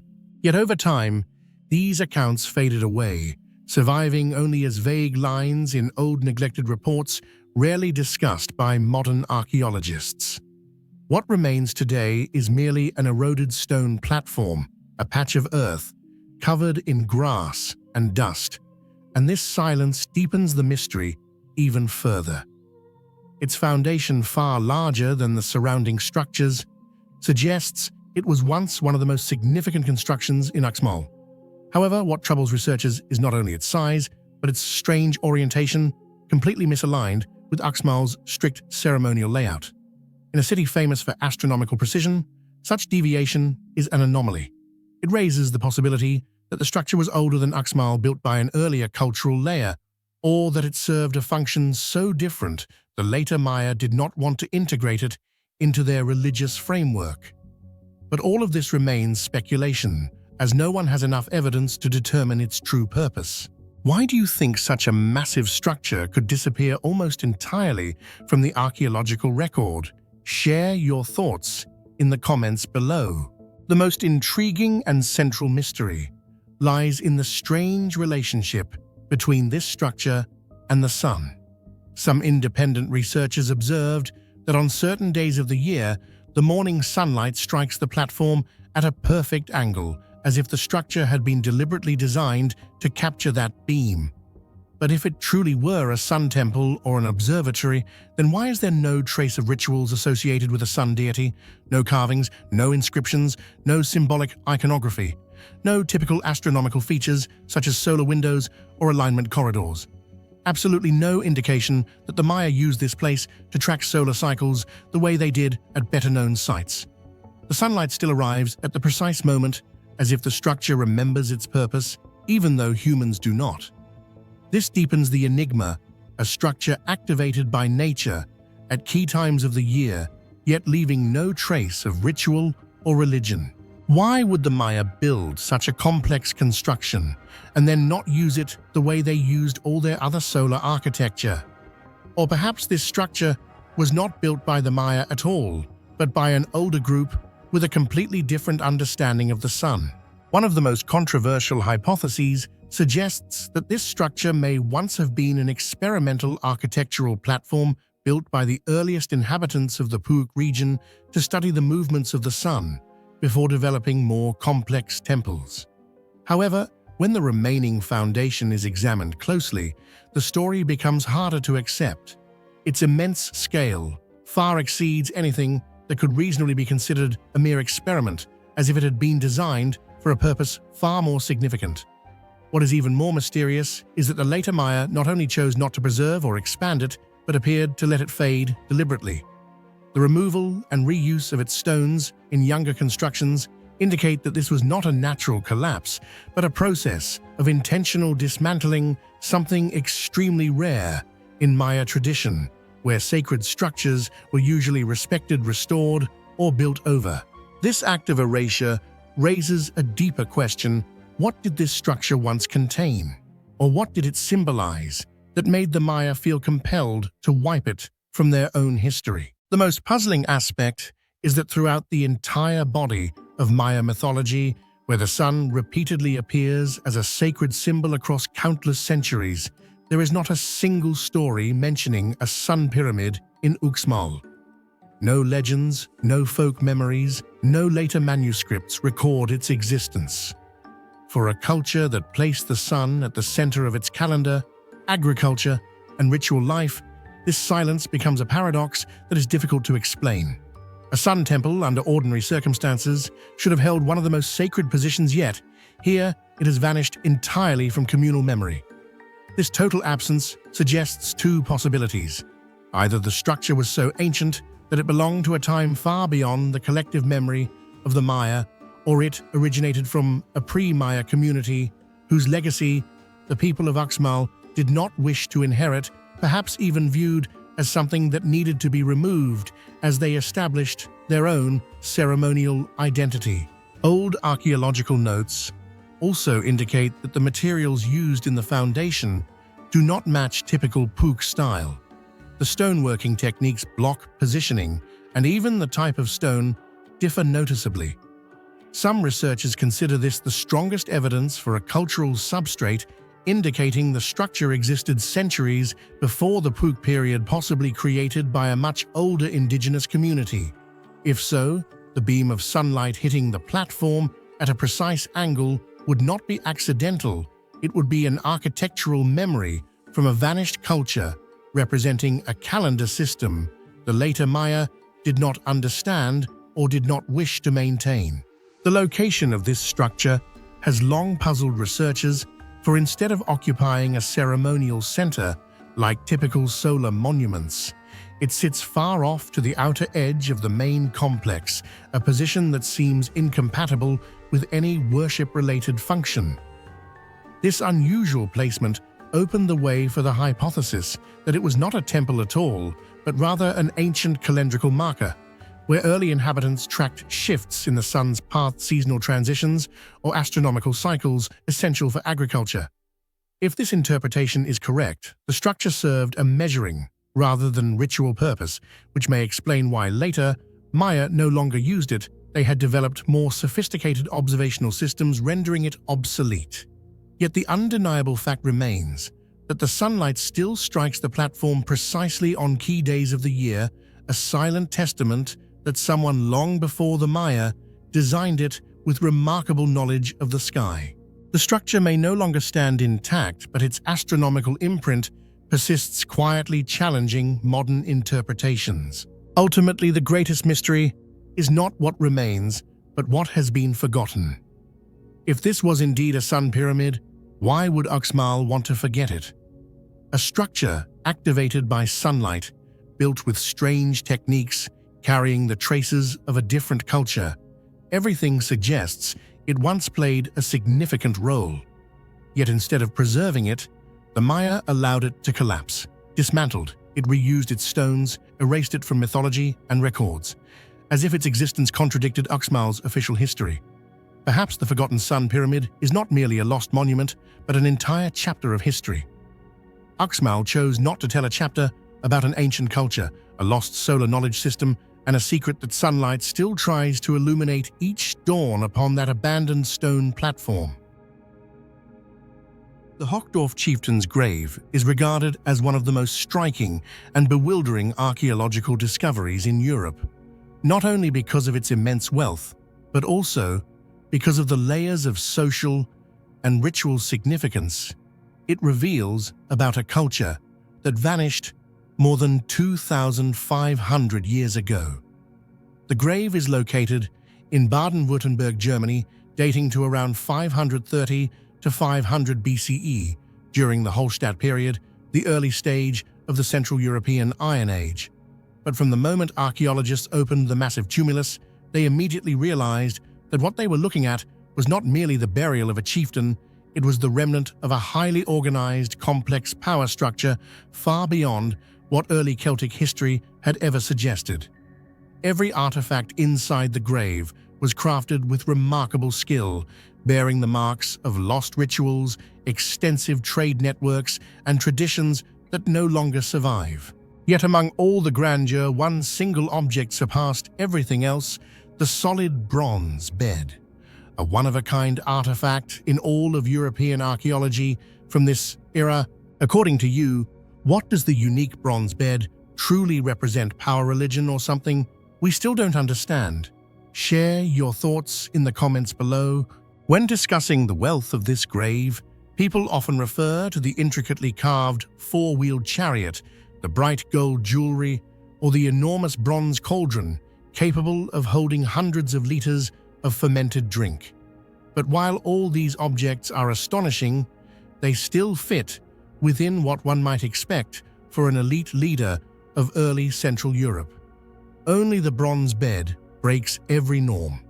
It is not merely a luxurious item, it represents a technological paradox, a symbolic mystery, and potentially the key to understanding the true nature and societal role of the Hochdorf chieftain. The crafting of an entirely bronze bed, large in size, structurally stable, and intricately decorated, required a level of metallurgy far beyond the capabilities of the agricultural warrior communities of the Hochdorf region. Creating such an object demanded coordination between bronze casters, metalworkers, and decorative artisans' skills typically associated with major power centers in the Mediterranean or the Balkans. This raises a crucial question: who possessed the expertise to create such a masterpiece, and where was it made? If this was a commissioned artifact, then the Hochdorf chieftain must have wielded extraordinary influence to access techniques unknown in the surrounding area. The bronze bed thus stands as evidence of a far more complex network of knowledge and power than traditional interpretations have ever suggested. The bed measures around 2 meters in length, constructed with a bronze frame, cross supports, and a surface decorated with fine geometric motifs, many of which appear linked to solar or natural cycles. Most astonishing of all is that no second example of such an object has ever been found in any other Hallstatt grave. It was neither part of known funerary traditions nor a common elite object in related cultures. It is unique, and this uniqueness raises questions. Does it reflect extraordinary personal authority, or was it connected to a specialized ritual reserved only for individuals considered semi-divine? Many scholars believe that the bronze bed was not a symbol of military authority, but of ritual power. The Hochdorf chieftain possessed a strong, healthy physique, yet bore no traces of combat, suggesting he was not a warrior, but perhaps a priest leader, a spiritual figure who connected his community with the realm of the divine. In this context, the bronze bed may have served as a special ritual platform, symbolizing his position between two worlds, belonging partly to the living and partly to the gods. Placing his body upon that bed could have recreated a sacred act, reinforcing the belief that he continued to guide his people even after death. Another hypothesis suggests that the bronze bed serves as evidence of an early pan-European cultural exchange network that reached far beyond the local boundaries of Hochdorf. The refined metallurgical techniques seen in the bed indicate that it may have originated from advanced craft centers in the Alpine regions, northern Italy, or even the Balkans areas where bronze working traditions were far more developed. If this is true, it implies that the Hochdorf chieftain was not merely the leader of a small community, but a participant in a broader system of ritual and political influence, where knowledge symbols and craftsmanship were exchanged across long distances. It also suggests that the Hallstatt world was far more complex than traditional interpretations have assumed. The bronze bed did not stand alone. It was placed in a carefully designed burial chamber surrounded by symbolically charged objects. A giant bronze cauldron, filled with fermented drink, hints at a communal ceremony, perhaps a send-off celebration or a rite of investiture. Gold items emphasize elite status. Geometric motifs, triangles, spirals, stylized animals suggest a complex symbolic system tied to solar worship, seasonal cycles, or vanished mythologies. Altogether, the burial space was not merely for interment. It was constructed to display power to both the living and the divine. The tomb was covered by a massive tumulus requiring significant manpower and rapid construction. This indicates that the Hochdorf community possessed organizational abilities comparable to more advanced ancient societies. Yet strangely, it is a standalone elite grave. There is no cemetery of nobles, no line of successors, no evidence of dynastic tradition.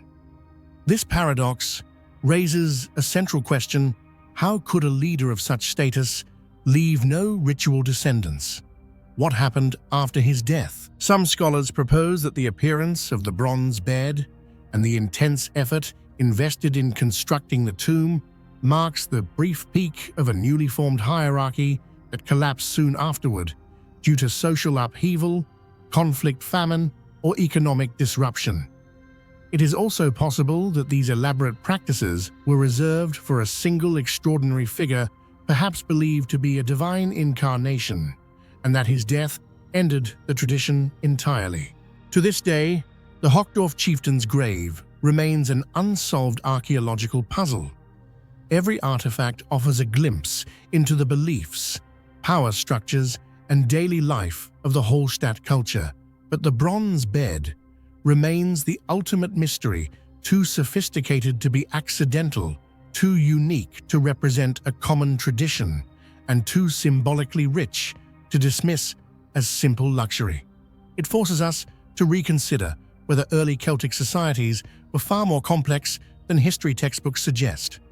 Were their religious and political systems more advanced than previously believed? And most importantly, who was the Hochdorf chieftain? A man honored with a bronze bed, unlike anything else in the whole of ancient Europe. On the far frontier of ancient China, where burning deserts collide with the legendary Silk Road, lies a land unlike any other Gansu. At first glance, it is a stark passageway carved by wind and time, but beneath its silent dunes and fractured cliffs hides a truth far older, far stranger. Here, every excavation reveals something that should not exist: pottery too advanced for its age, settlements that defy the known timeline, and cultural layers stacked like a secret archive sealed by the earth itself.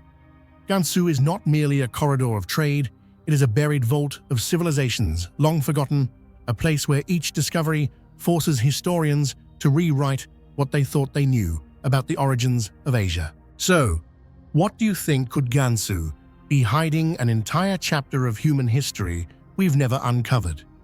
Share your thoughts in the comments below.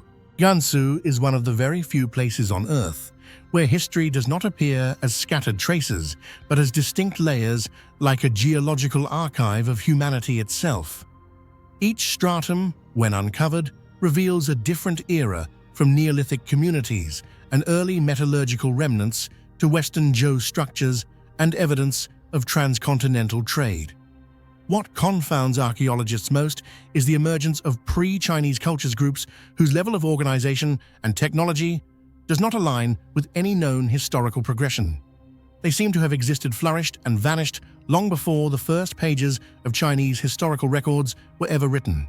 The perfectly stacked archaeological layers of Gansu do not merely preserve time, they expose enormous gaps in our understanding of how East Asian civilization truly began. Cultures such as Magyayao Banshanchijia and the ancient settlements at Dariwan reveal a far more complex picture than traditional history suggests.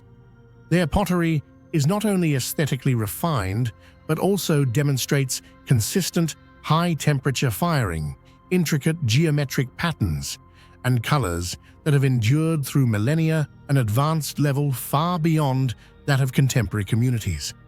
Alongside this are traces of early metallurgy livestock enclosures and well-organized village structures, proving that these people did not live in scattered or primitive groups.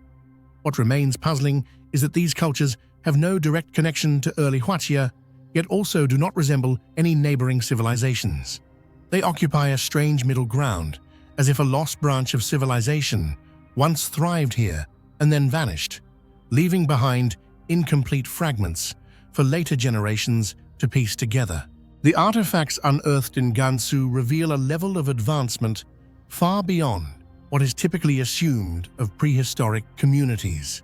Magyayao pottery is not only visually striking, but also requires high firing temperatures and stable kiln control techniques, with signs even pointing to a semi-standardized production process, a revelation that contradicts the belief that these were primitive societies.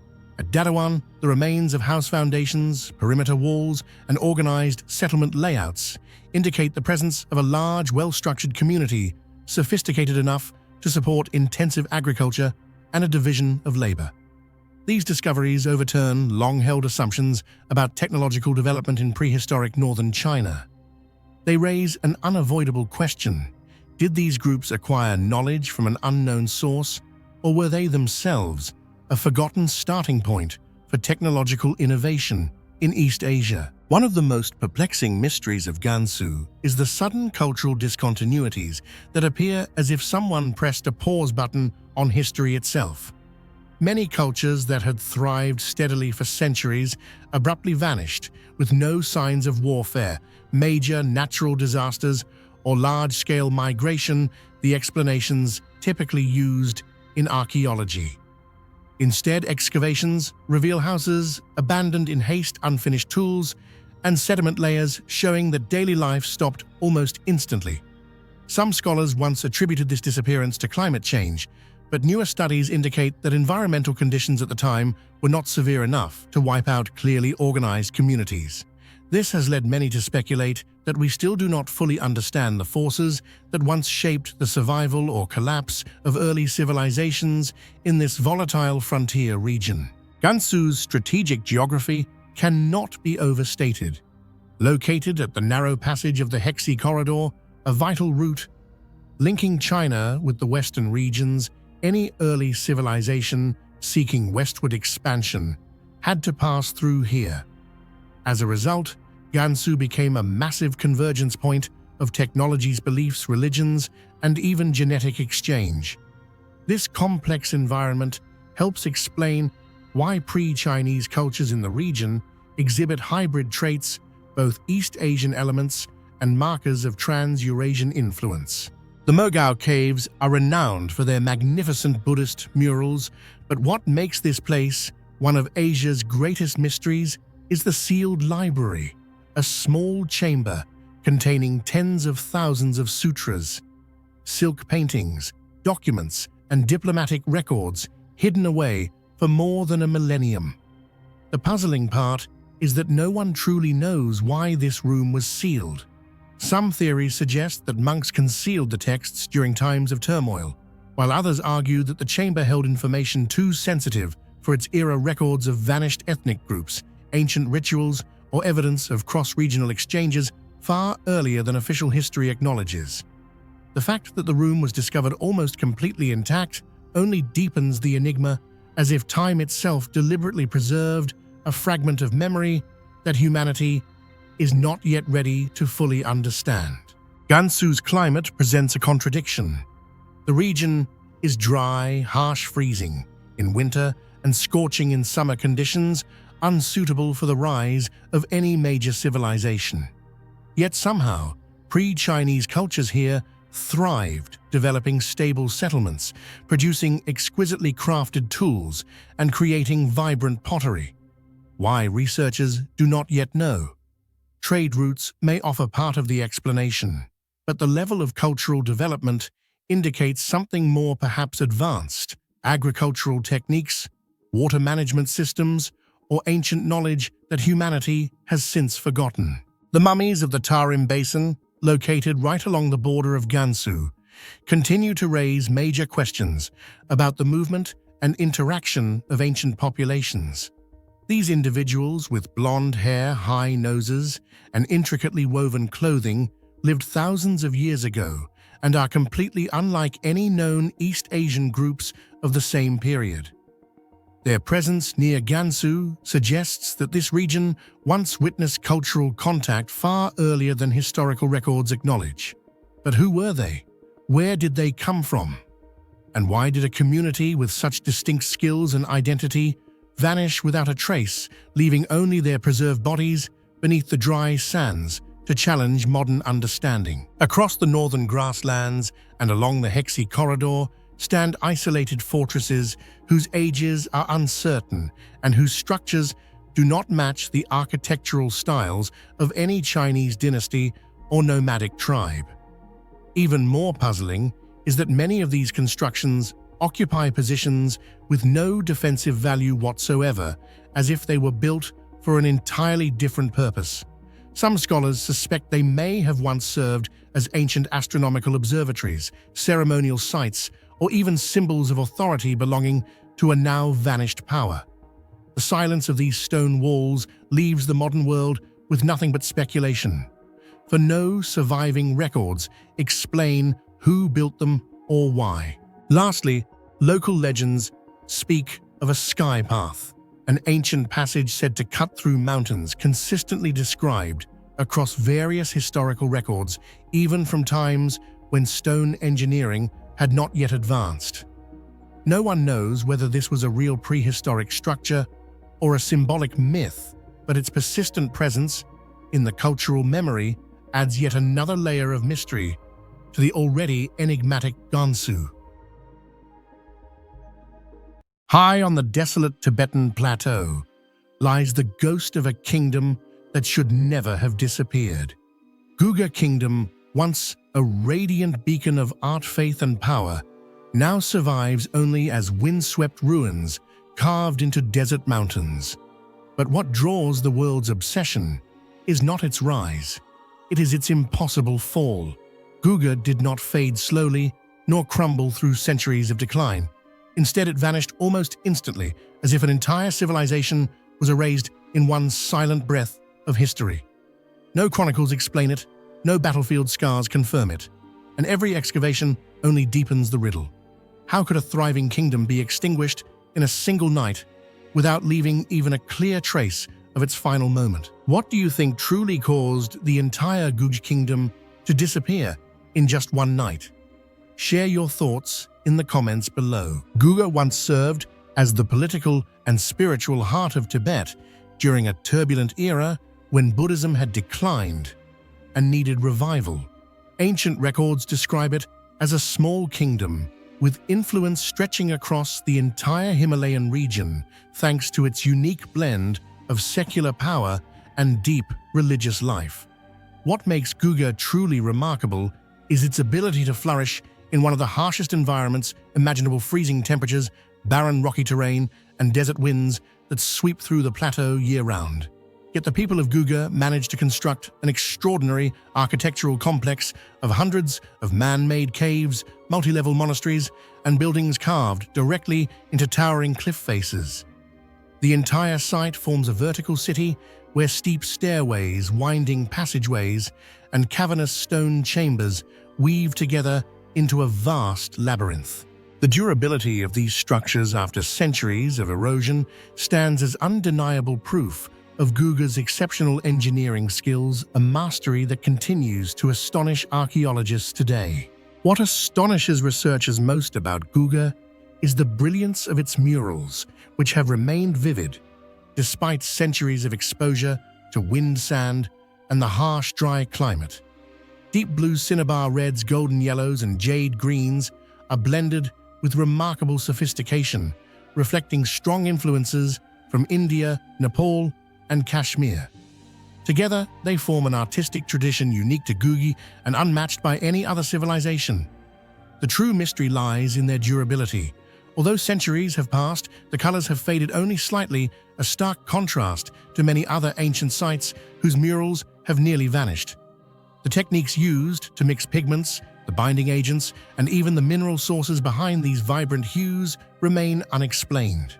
Some experts believe the people of Guga possessed lost artistic knowledge, while others suspect they had access to rare materials that modern archaeology has yet to identify with certainty. Archaeological discoveries in Guga revealed that the kingdom was far from isolated despite its harsh and remote location.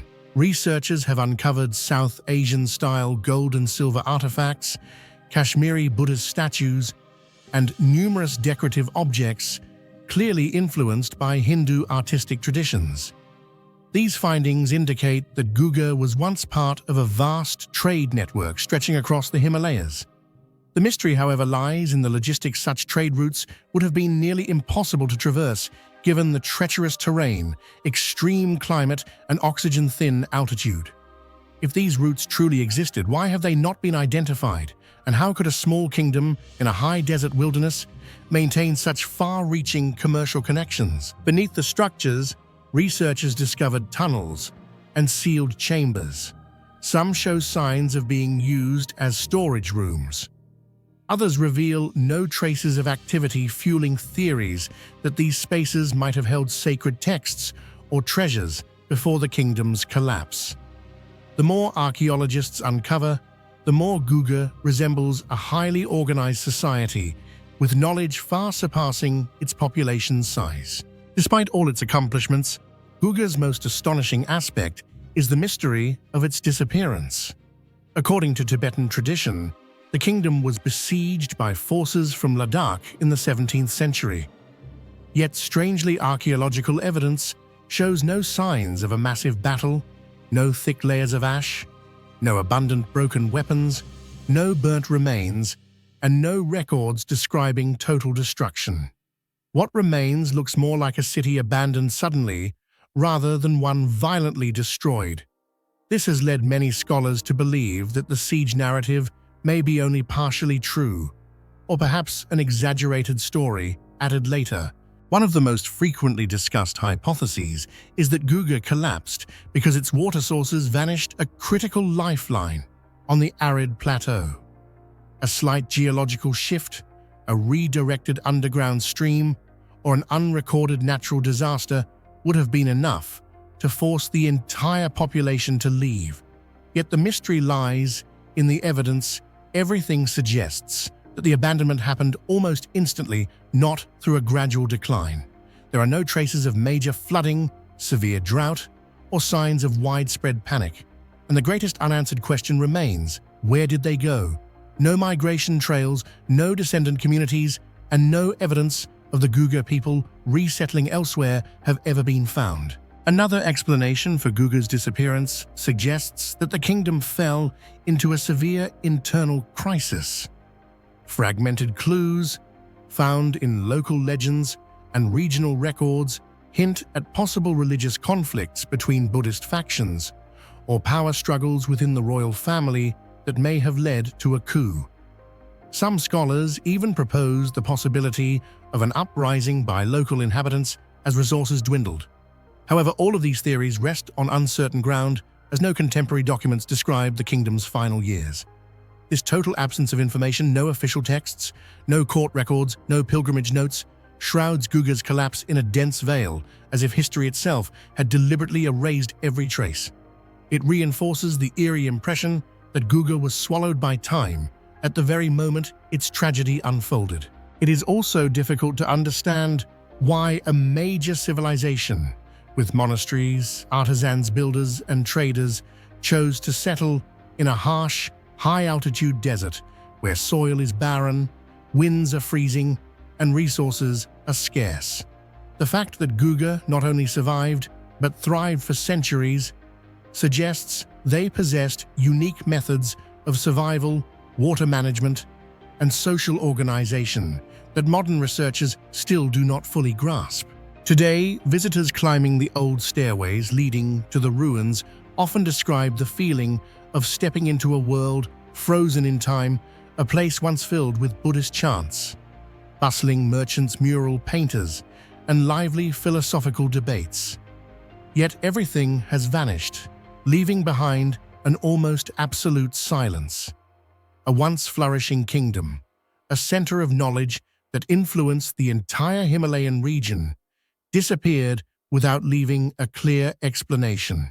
It is precisely this absence of answers that makes Giza one of Asia's most captivating historical mysteries, a kingdom whose existence is vivid and undeniable, but whose end is vague, unbelievable, and full of unanswered gaps. The question remains challenging modern minds. What truly happened on that fateful night when the entire Giza kingdom vanished from history? In the peaceful grounds of Shugborough Estate in England, where ancient trees whisper in the wind and nothing seems out of the ordinary, there stands a small, almost unnoticed structure. Many visitors walk past it without giving it a second glance. Yet this unassuming monument guards one of the most enduring unsolved riddles of the past 2.5 centuries. It is the Shepherd's Monument, a three-dimensional sculptural interpretation of Nicolas Poussin's masterpiece etched in Arcadia Ego. But what elevates this monument into legend is not its artistry, nor its historical value. It is a 10-letter inscription carved beneath the relief, a sequence that belongs to no language, matches no cipher system, and has defied every scholar, cryptographer, and artificial intelligence that has attempted to decode it. DOUSVAVV. From the moment it was carved into stone in the 18th century until today, this mystery has remained silent, defiant, and utterly unwilling to reveal itself. What do you think the sequence DOUSVAVV truly means? Share your thoughts in the comments below. There is no known language that resembles this sequence of characters, nor any grammatical structure or classical cipher that corresponds to it. No surviving document from the 18th century explains why the inscription was carved, leaving it as a message seemingly severed from all context.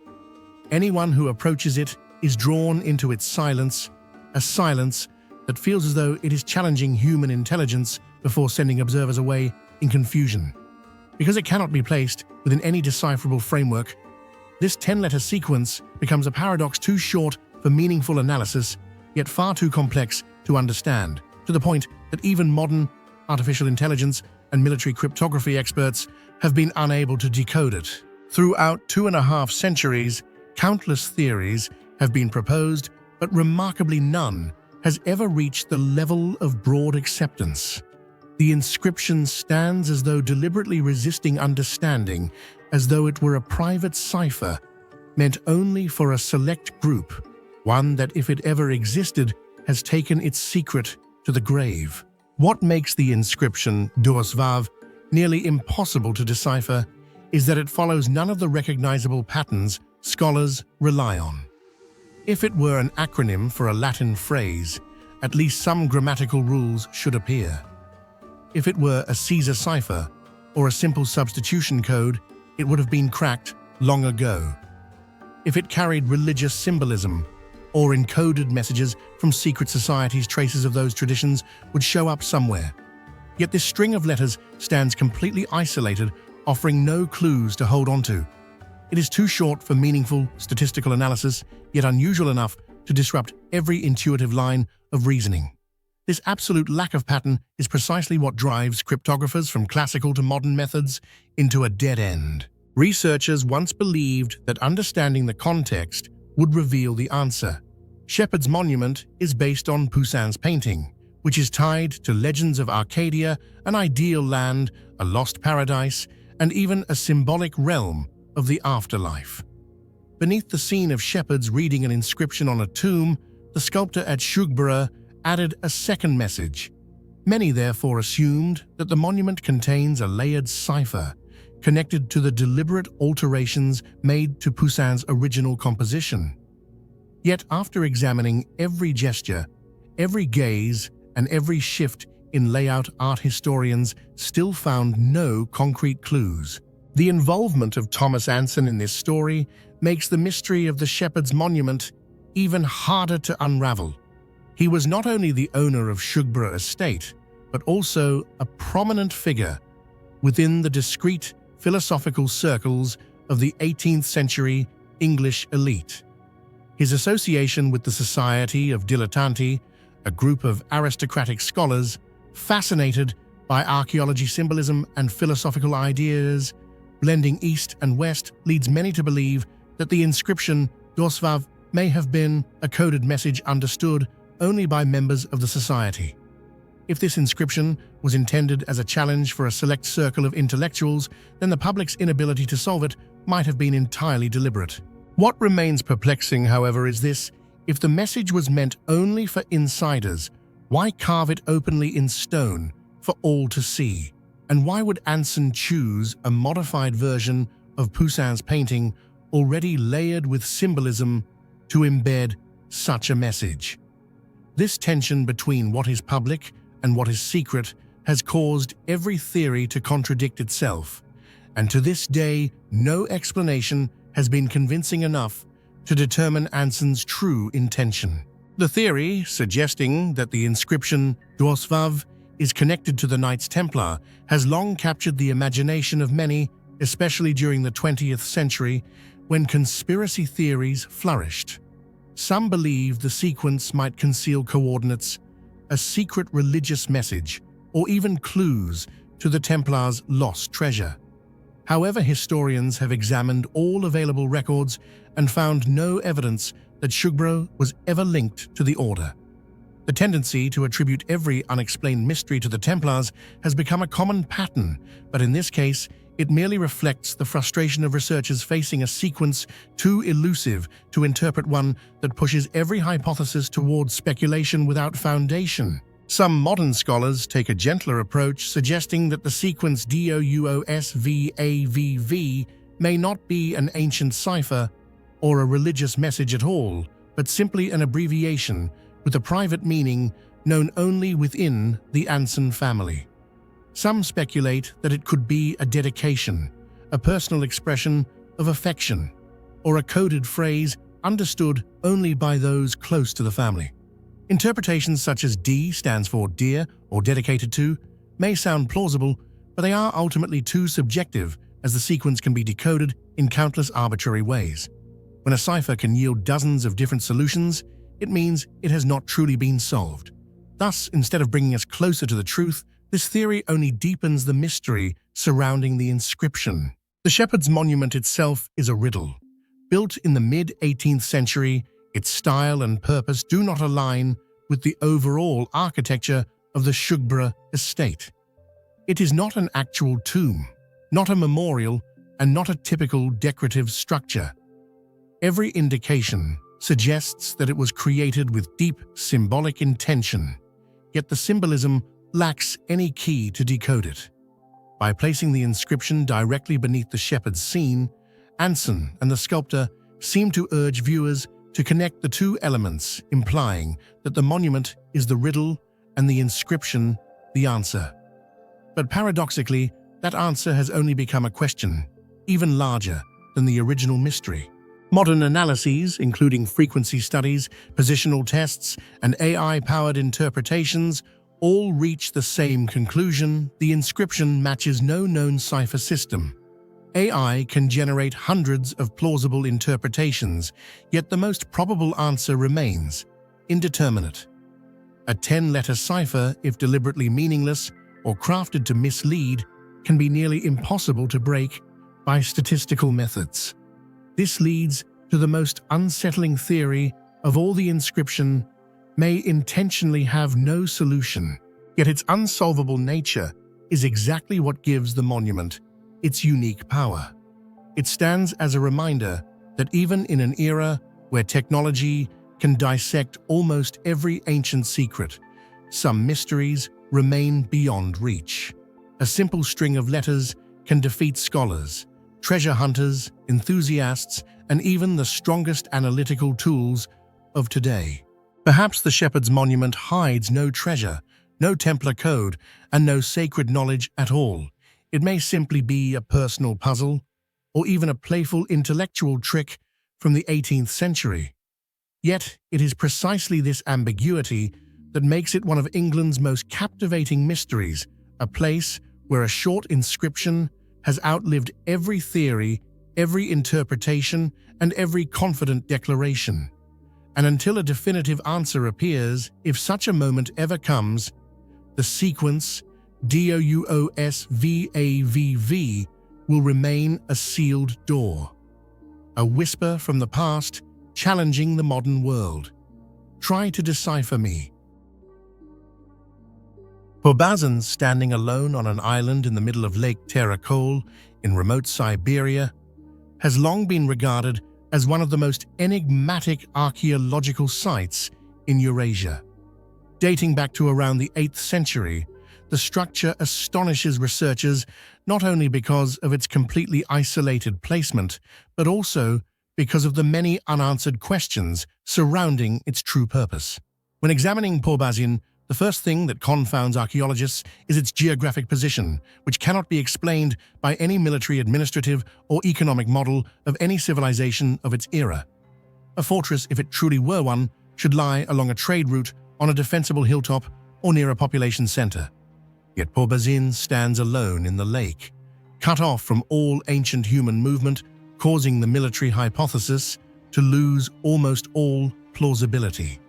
This singular factor opens the first layer of mystery.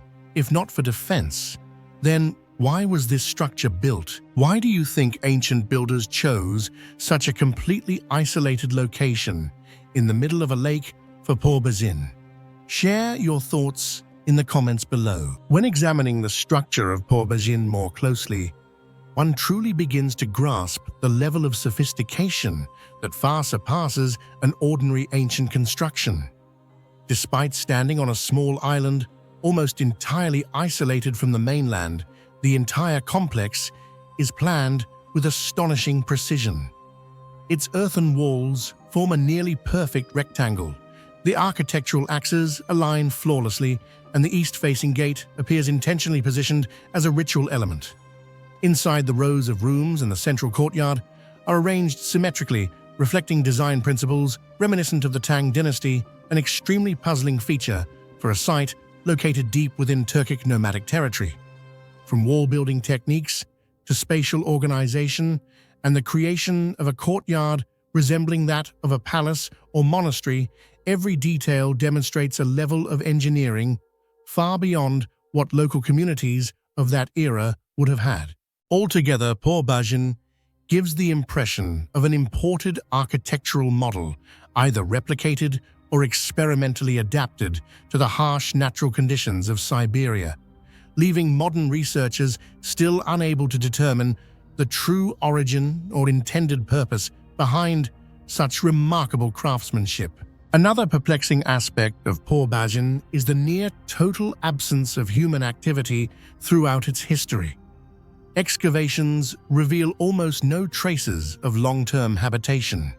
No hearths, no tools, no animal bones, no religious artifacts, and no signs that the site functioned as a center of power, military base, or economic hub. It resembles a structure completed only to be abandoned immediately afterward, as though its original purpose was never fulfilled or suddenly rendered meaningless. Adding to the mystery, many walls bear signs of severe burning, yet there is no evidence of conflict. No weapons, no bodies, no damage consistent with warfare. The fire appears to have erupted at a time when the structure was already unoccupied, deepening the puzzle of Purbajan's demise. Geological studies show that the ground beneath Purbajan is extremely unstable and has experienced strong earthquakes. This leads to the theory that parts of the structure may have collapsed shortly after construction, forcing its builders to abandon it entirely. Yet even this does not explain why such a precarious location was chosen for such a massive architectural project. The greatest mystery surrounding Purbajan lies in the fact that it does not fully align with any of the functions scholars have proposed. For decades, researchers have attempted to classify it as one of three possibilities: a Buddhist monastery, an Uyghur palace, or a ritual astronomical center. Yet each hypothesis contains major contradictions. If we consider it a monastery, the layout of the courtyard, the east-facing gate, and the arrangement of the central buildings do resemble elements of Buddhist architectural tradition. However, the essential components of a monastery, statues, ritual, objects, scriptures, religious decorations, are completely absent. A monastery cannot be this empty, nor could it sustain any form of monastic life in such an isolated and unsupported environment. This total lack of material evidence effectively collapses the monastery hypothesis and raises a more perplexing question. If Purbajan was not a religious center, then why was it designed in a way that so strongly echoes Tang-era Buddhist architecture? The hypothesis that Purbajan may once have been an Uyghur palace offers an intriguing angle, as the Uyghur elite of the 8th century were indeed heavily influenced by Tang dynasty architecture. It would not have been impossible for a Khan to attempt to recreate a southern-style palace in the middle of the Siberian steppe. Yet when examined in detail, this hypothesis reveals numerous flaws. A true palace must bear traces of royal life storage rooms, for provisions living quarters, for attendants, formal reception spaces, or luxury items symbolizing authority. These elements are not merely scarce, they are entirely absent at Purbajan. Its near-complete emptiness seriously undermines the palace hypothesis, for no genuine seat of power would fail to leave behind material evidence of its existence. The third hypothesis, that Purbajan served as a ritual center or astronomical observatory, adds even more intensity to the debate. Features such as its isolated position on a lake, the main gate aligned precisely with the sunrise, and its separation from all known settlements seem consistent with a sacred site. In many ancient cultures, rituals involving the sun water or seasonal cycles were deliberately carried out in remote locations to create distance from everyday life. However, when compared with archaeological evidence, Purbajan again disappoints. There are no altars, no traces of offerings, no religious symbols, no ceremonial motifs, and not even a single astronomical marking. The structure looks like a sacred space in form, yet lacks the ritual soul that would define it as such. And it is precisely this contradiction that gives rise to the greatest mystery of Port Bazin. The site feels like a construction born from several incomplete ideas at once, part palace, part monastery, part astronomical center. Yet ultimately, it belongs fully to none of these categories. This has led many researchers to speculate that the builders of Port Bazin may have been experimenting with a hybrid architectural ideological model, or perhaps following a symbolic system that has since vanished from history. Its ambiguity, its inability to fit neatly into any known classification, has made Port Bazin one of the most challenging puzzles in Eurasian archaeology, a structure both familiar and alien, as if attempting to speak, but stopping just before its message becomes clear. Viewed from any angle, Port Bazin evokes the sense of a structure built with a very specific intention that was never realized. Some researchers suggest it may have been the personal project of a leader driven by unique beliefs, perhaps tied to religious reform, shifting political power, or a deeply personal vision. But this remains conjecture because Port Bazin left behind no inscriptions, no tablets, no documents, nothing to explain its meaning. What gives Port Bazin its enduring allure is precisely this silence. It is too large to be meaningless, too sophisticated to be an idle experiment, yet too empty to reveal anything about itself. It exists as a fusion of foreign architectural influence, advanced engineering, an illogical location, a total absence of human presence, and a purpose that refuses to be deciphered. And so Port Bazin remains as a sealed box in the middle of a lake, challenging the imagination of the modern world and standing among the most perplexing architectural mysteries ever left behind by history. Across the endless sands of the Sahara, where entire civilizations could vanish without leaving a trace, there lies a formation so vast and so impossibly perfect that it seems almost deliberately designed. This colossal spiral carved into the heart of Africa, known today as the Eye of the Sahara, or the Richat structure, stretches more than 40 kilometers wide, forming concentric rings so symmetrical they defy everything we expect from natural geology. From space, it appears like a massive celestial symbol etched onto the Earth itself, a mark so striking that the earliest astronauts believed they were looking at the ruins of some forgotten world. How could nature sculpt something so precise, so enormous, and so unmistakably intentional in the middle of a barren desert? Why does this eye seem to watch the sky as if waiting to be discovered? This is not just a geological oddity.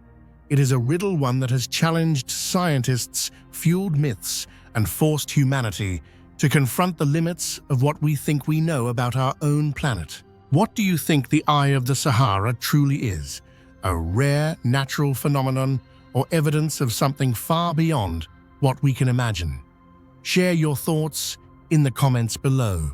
For scientists, the strangeness of Richat lies not only in its massive size or unusual beauty, but primarily in its origin of formation, a question that has remained unanswered for decades.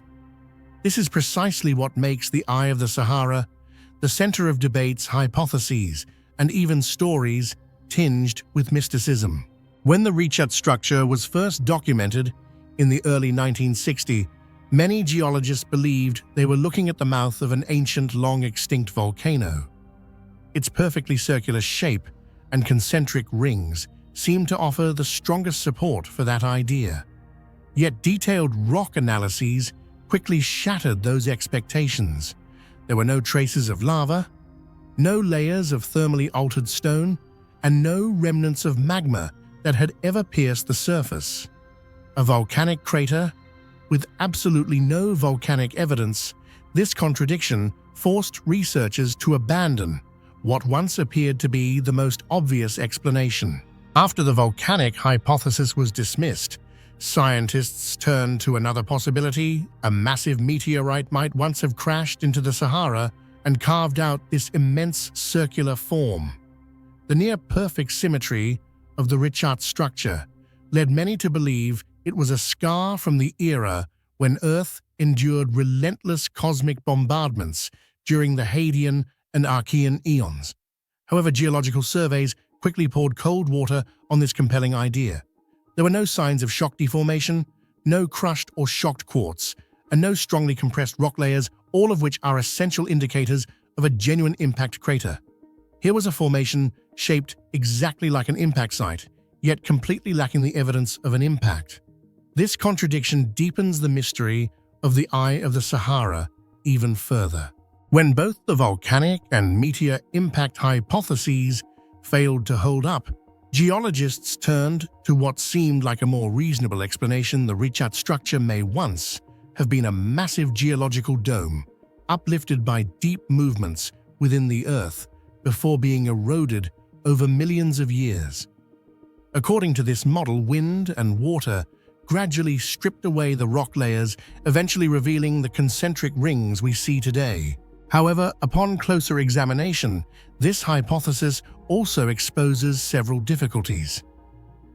Natural erosion usually produces irregular, uneven forms, yet the rings of Richat are astonishingly circular, stretching across dozens of kilometers without being broken or distorted by geological disturbances that have occurred over hundreds of millions of years. Even the most powerful erosional forces struggle to account for such near-perfect symmetry, prompting researchers to wonder whether an unknown geological mechanism, one modern science has not yet identified, might be shaping this structure. It is this very ambiguity that makes the eroded dome hypothesis an essential, yet still incomplete piece of the unresolved mystery surrounding the Eye of the Sahara. As geologists probed deeper into the structure, the mystery of Richat grew even more complex. Inside this immense formation lie rock layers of extraordinary age, spanning from hundreds of millions to more than 500 million years old, stacked in unusual sequences that belong to entirely different geological periods. Some sedimentary layers are bent into massive domes, while others have been stripped away to reveal sharply defined concentric rings, as if shaped by a precise and inexplicable force. The combination of folding erosion and near-perfect symmetry forms a stratigraphic pattern found almost nowhere else on Earth. This singular uniqueness has led many experts to admit that the Eye of the Sahara remains a geological riddle that no scientific model has yet been able to fully explain. In the midst of the unresolved contradictions surrounding Richat's origin, a highly controversial hypothesis has emerged: its possible connection to the city of Atlantis described by Plato. According to ancient accounts, the center of Atlantis consisted of concentric rings of land and water, a depiction strikingly similar to the structure of Richat. Some independent researchers have even identified traces of ancient water channels around the area, suggesting that the Sahara may once have been lush and fertile. Although mainstream science rejects this hypothesis, its appeal remains strong because Richat bears the shape of a vast circular metropolis, seemingly erased by time, an image too perfect for humanity not to question. Even when the Atlantis hypothesis is set aside, the Richat structure itself opens up possibilities that continue to intrigue researchers. Numerous geological and climatic studies show that the Sahara was not always the barren desert we know today. It once went through major cycles, shifting from arid to humid and then back to arid again. During those lush periods, this region may have supported prehistoric humans, large animals, and complex ecosystems. This raises a haunting question.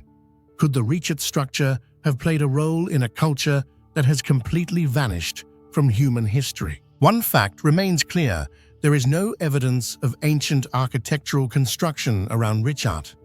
No foundations, no structures, no artifacts.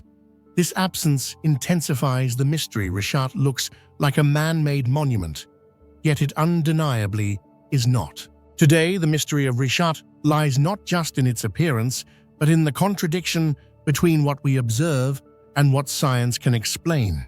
It is not volcanic, it is not an impact crater, it is not tectonic, it is not man-made.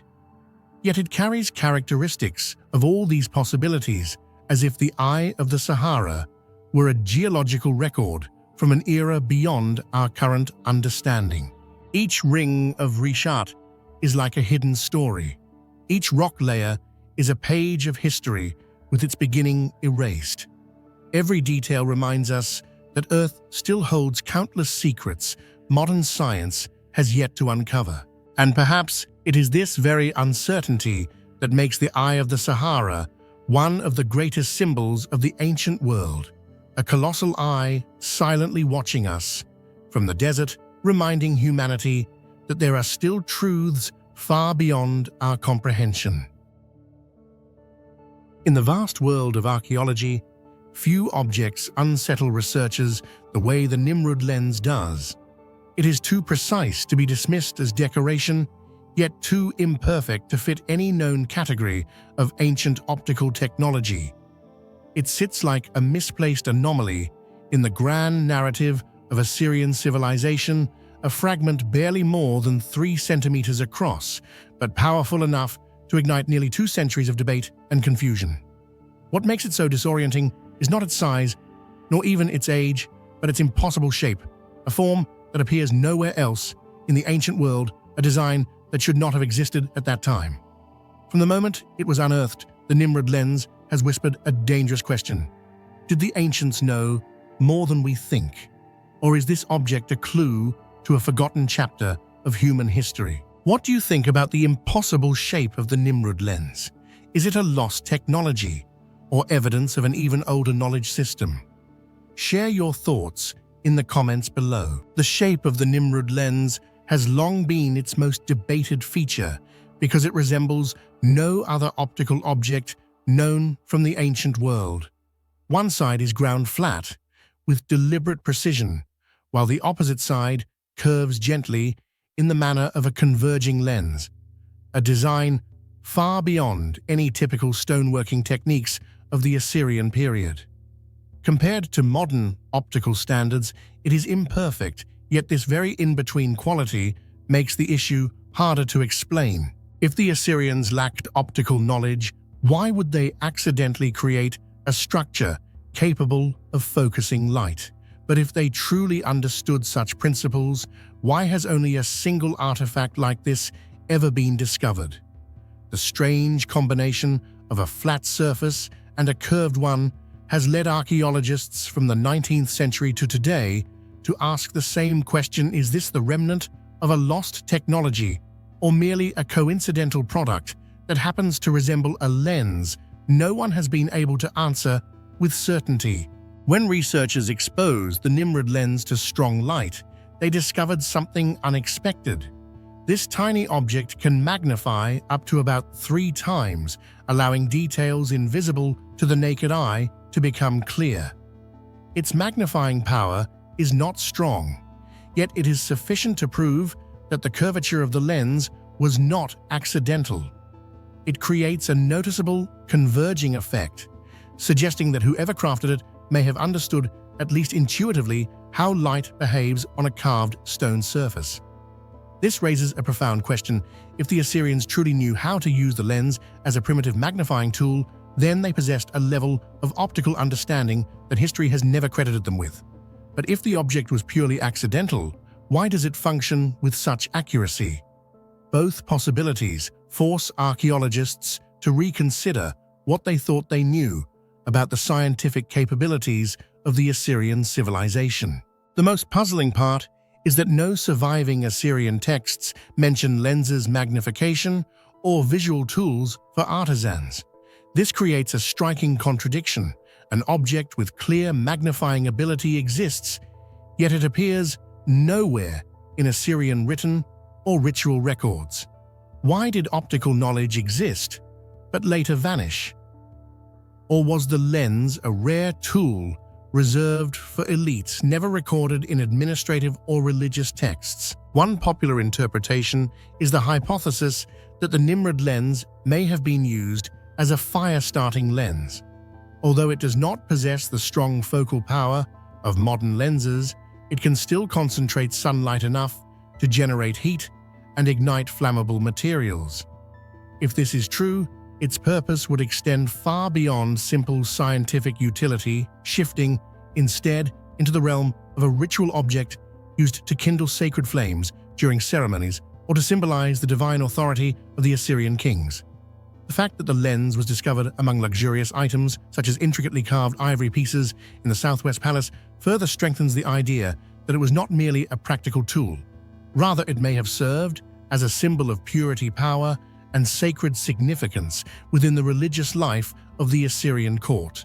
Among the many explanations proposed for the Nimrod lens, the most controversial is the idea that it may once have belonged to a primitive astronomical instrument. The Assyrians were renowned for their exceptionally accurate astronomical records. They tracked planetary movements, predicted solar and lunar eclipses, and built calendar systems based on stellar cycles. With such a foundation of knowledge, some scholars argued that it is entirely plausible that they experimented with lenses to enhance their view of the sky. If this hypothesis were true, it would push the origins of optical technology back centuries earlier than historians have ever acknowledged. However, the artifact itself contains several features that make the hypothesis fragile. The curvature of the lens is uneven. The quartz material is filled with impurities, and most critically, there is no evidence of any supporting components, such as a viewing tube or mounting frame, which would be necessary for a functional astronomical device. These shortcomings have led many researchers to dismiss the theory, yet it persists for one simple reason. The Nimrod lens continues to hint at the possibility that the Assyrians may have possessed knowledge far beyond what their surviving texts reveal. And if that is true, this small piece of quartz might be the final remnant of a technological chapter that has long vanished from human history. One of the most practical explanations for the Nimrod lens is that it may have served as a tool for artisans. The extremely fine details found on Assyrian ivory carvings, metalwork, and gemstones suggest that craftsmen required exceptionally precise visual focus, and a lens capable of 3 times magnification would have been highly beneficial. However, the key issue lies in the archaeological evidence. If this was a common tool in Assyrian craftsmanship, why has only one example ever been found? There are no similar lenses in known workshops, none appearing in other cultural layers, and no descriptions of such tools in surviving texts. This singularity makes the hypothesis plausible in theory, yet still lacking strong conviction in practice. The absence of comparable artifacts is what makes the Nimrod lens most unusual. In archaeology, a genuine technology typically leaves many traces behind. But the Nimrod lens stands alone. No duplicates, no variants, no tradition of similar craftsmanship. It is as if it does not belong to the technological landscape of its time.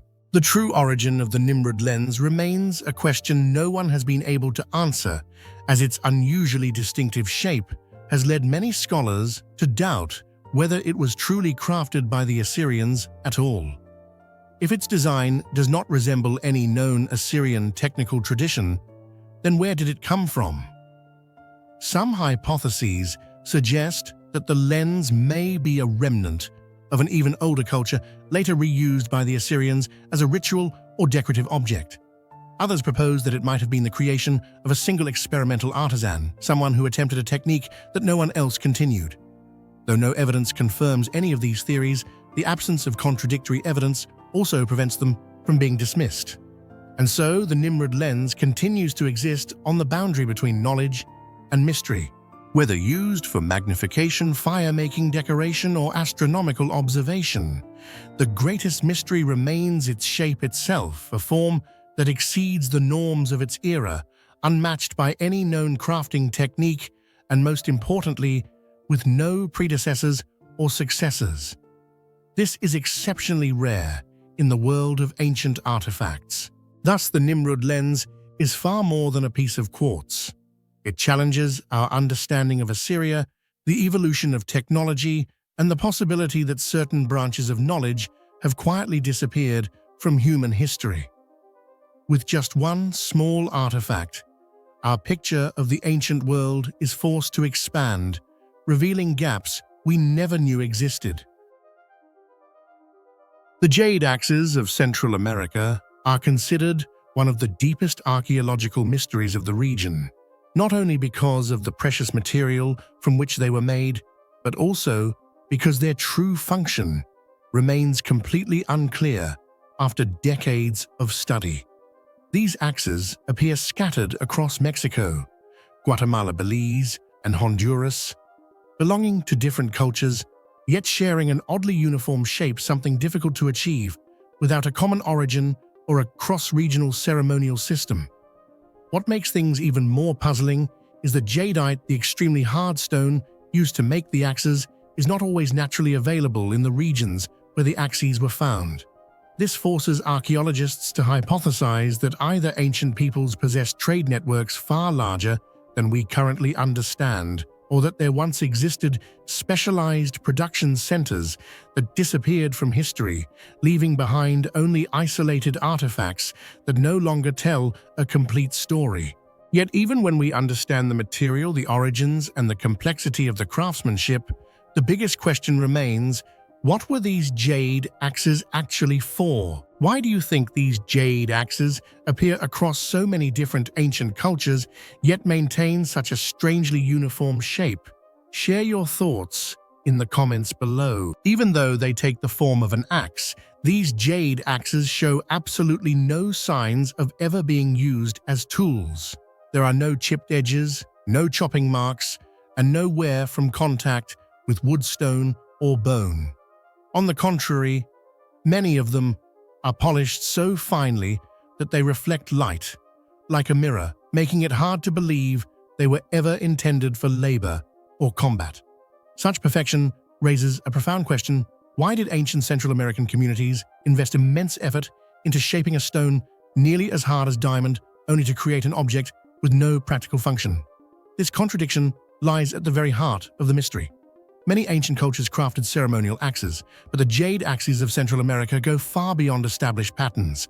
Their precise proportions, flawless surfaces, and near-perfect symmetry suggest a meaning that transcends mere aesthetics. They were likely not just ornaments, but symbols of an ideology, a ritual system, or a message that modern humans have lost the ability to decode. The theory that jade axes served as symbols of power for the elite was once widely supported, since jadeite was a material associated with sacredness and high status. However, this idea quickly encounters a contradiction. Archaeologists have found many jade axes in the graves of ordinary individuals located in areas showing almost no evidence of social hierarchy. This discovery strongly weakens the notion that jade axes were reserved solely for ruling classes. If they truly represented political authority, why would they appear in small, humble communities? Their broad yet socially irregular distribution suggests that the function of jade axes may not have been tied to power at all, but instead connected to a shared belief system, a communal ritual, or a spiritual ideology that extended beyond the social structures of their time. The idea that jade axes were created for ritual purposes seems reasonable at first, but when examined more closely, it raises even more difficult questions. If they truly played a role in ceremonies, what kind of rituals were they part of? And why do we find no clear traces of them today? Some scholars suggest that the axe blade symbolized the act of opening the earth, representing the beginning of crops and agricultural cycles. Others believe the perfect form of the jade axes was tied to the concept of divine connection, functioning as an intermediary object between humans and cosmic forces.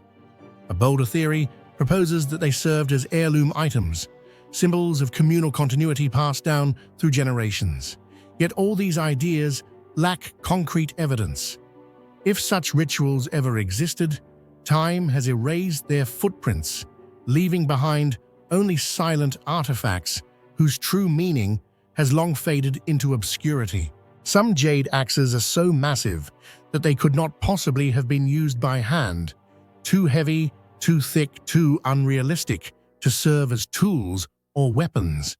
These oversized objects further emphasize that their purpose was never practical. They may have been used in important ceremonial milestones, birth, coming-of-age, harvest festivals, war, or peace. Even so, a large evidential gap remains. No inscriptions, no documents, no surviving legends clearly connect these axes to any specific ritual system. What remains is only the silence of archaeology and the ambiguity of ancient symbolism. The craftsmanship behind the jade axes stands as one of the most challenging mysteries to unravel. Jadeite is an extremely hard stone, difficult to identify in its raw form, and even harder to shape with precision. Yet ancient Central American peoples did not possess hardened metals, nor did they have drills or cutting tools strong enough to work such a material. Despite this, they managed to create surfaces so smooth that even modern artisans find it difficult to replicate. Some scholars suggest they used ultra-fine quartz sand and polished the jade continuously for months, requiring an almost superhuman level of patience. Others believe there once existed a secret technique, perhaps a combination of heat-water pressure and mechanical abrasion, a sophisticated process that vanished along with the decline of Central American civilizations.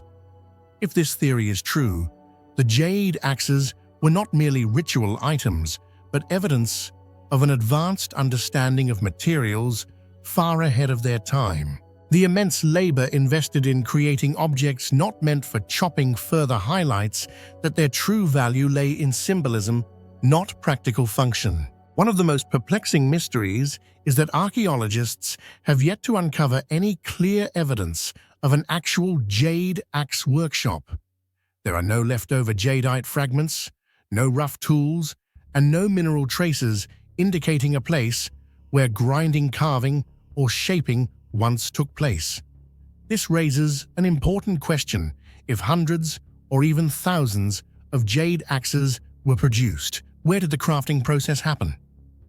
Some scholars argue that these workshops may still lie buried deep underground or were destroyed by natural forces over thousands of years. However, another theory proposes that jade axes were not made in large production centers, but instead crafted by elite, itinerant artisans, individuals who possessed esoteric techniques and traveled between communities to create ceremonial objects. If this is true, the remarkable uniformity in jade axe design may reflect the influence of a single craft tradition, quietly but persistently spreading across ancient Central America.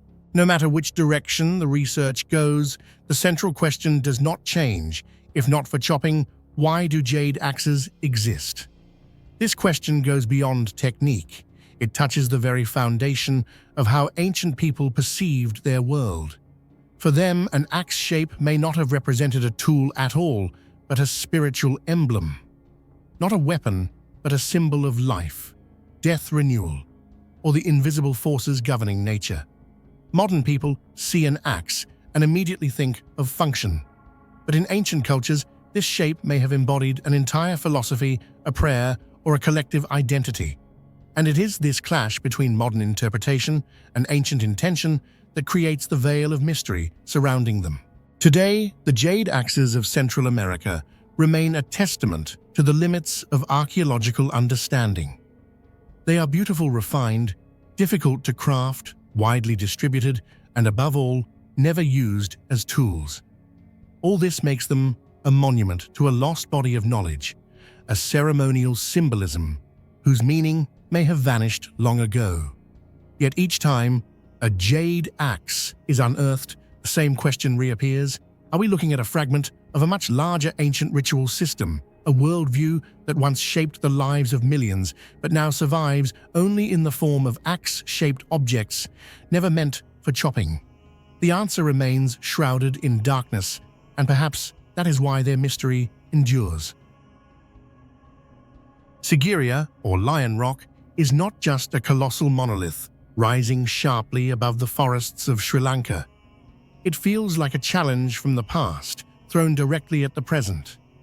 From afar, Sigiriya appears as a lonely fortress suspended in the sky, but as you come closer, you realize it is an architectural labyrinth, far beyond imagination, hanging gardens arranged with unbelievable precision, reflective pools mirroring the sky stone walls, polished to a mirror-like sheen, and a hydraulic system so sophisticated that it still works more than 15 centuries later.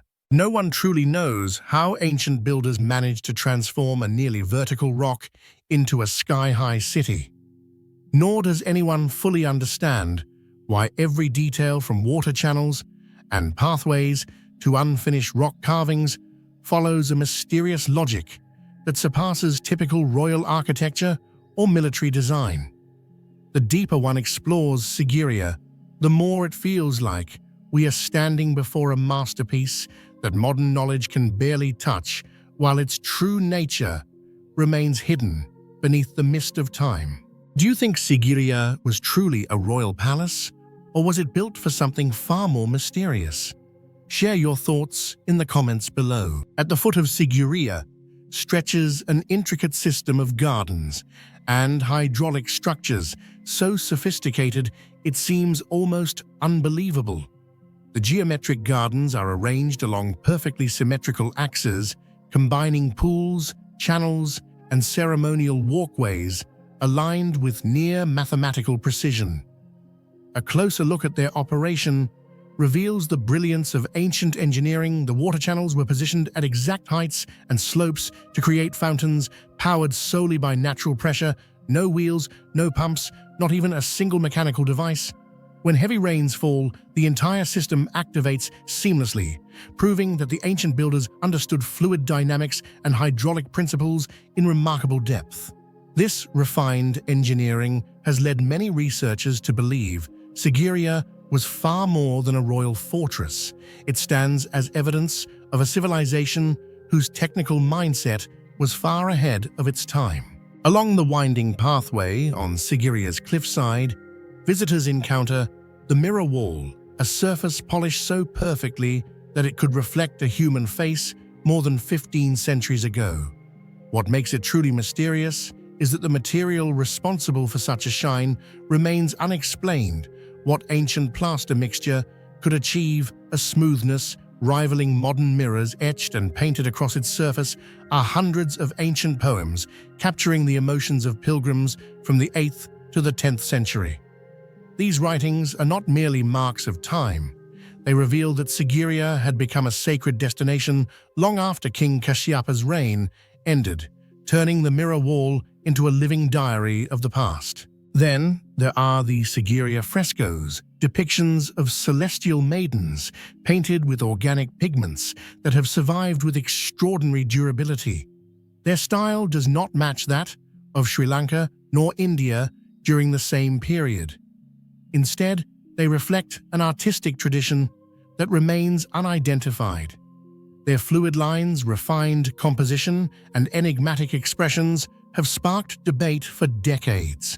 Were these royal attendants, goddesses, or symbolic figures belonging to a lost spiritual system? Among all the mysteries of Sigiriya, none has sparked more debate than the Lion Gate. This was once a massive stone structure carved into the shape of a lion's head, standing proudly like a guardian deity, watching over the path to the summit. Today, only 2 monumental stone paws remain, while the head described in ancient records as so large it resembled a mythical creature has vanished without leaving a single trace. No document explains when it was destroyed, by whom, or for what reason. This silence in the historical record makes the true meaning of the lion symbol difficult to grasp.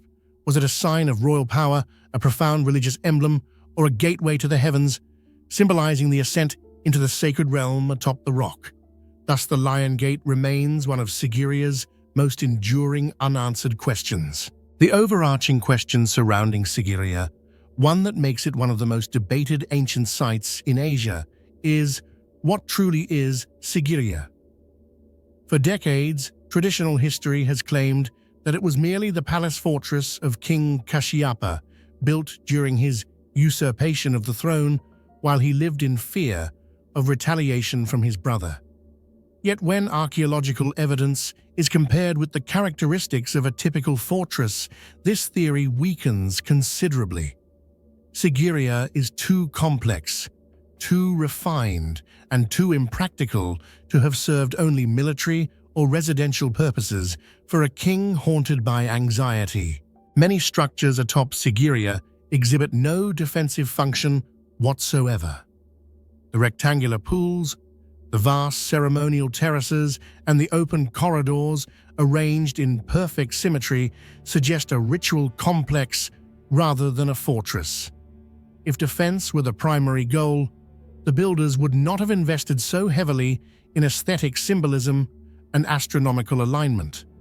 The summit water reservoirs also raise questions. Were they truly strategic water sources? Or were they sky-reflecting basins, mirrors of heaven, used in religious ceremonies? Archaeological traces at the base of the rock reveal another layer of history. Sigiriya was once home to a long-standing Buddhist monastic community. Numerous caves show signs of intentional modification, carved drip ledges, stone beds, and ancient inscriptions. These monastic dwellings existed long before Kashyapa's reign, meaning the site was already sacred before it became a palace. Perhaps Kashyapa merely inherited a location with deep spiritual significance. The choice to build a massive complex atop a steep, nearly vertical rock is also difficult to explain solely from a military or royal perspective. Transporting each stone and beam up such a height would require enormous manpower and far more time than Kashyapa's short reign allowed. Moreover, an effective fortress requires defensive walls, lookout points, archer positions features Sigiriya almost entirely lacks.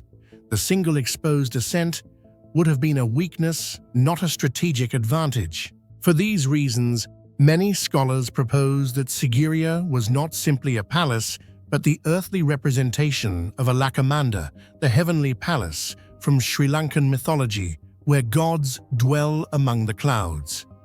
When viewed through a ceremonial rather than political lens, many features suddenly make sense. Gardens aligned with solar paths, water basins symbolizing purification, stairways mimicking a spiritual ascent. Every architectural and artistic element evokes the feeling of reenacting a journey toward the celestial realm. Other researchers believe Sigiriya is a multi-layered cultural structure. Initially a monastic site, later transformed by Kashyapa into a symbolic royal stronghold, and after his fall, reverting once more into a center of pilgrimage. This overlap of two worlds, one political, one spiritual, makes Sigiriya utterly unique. It fits no single category because it is all of them at once. Thus, Sigiriya becomes a structure that defies singular definition at once: a palace, a monastery, a ceremonial center, and possibly even a symbolic model of the heavens. This intersection of meanings elevates Sigiriya beyond a mere historical monument. It feels like a multi-layered message left by ancient builders waiting for future generations to decode. Yet despite countless scholarly attempts to unravel it, the true nature of Sigiriya remains concealed, never revealing itself fully. The question of Sigiriya's true identity remains unresolved. Was it the fortress of a fearful king, a grand religious monument rooted in ancient monastic traditions, or a sacred construct meant to reflect a heavenly realm where humans attempted to recreate divine perfection on earth? Sigiriya does not answer. It simply stands quietly in the forest, inviting future generations to speculate, to question, and to marvel at how ancient builders transformed a lonely rock into a timeless masterpiece.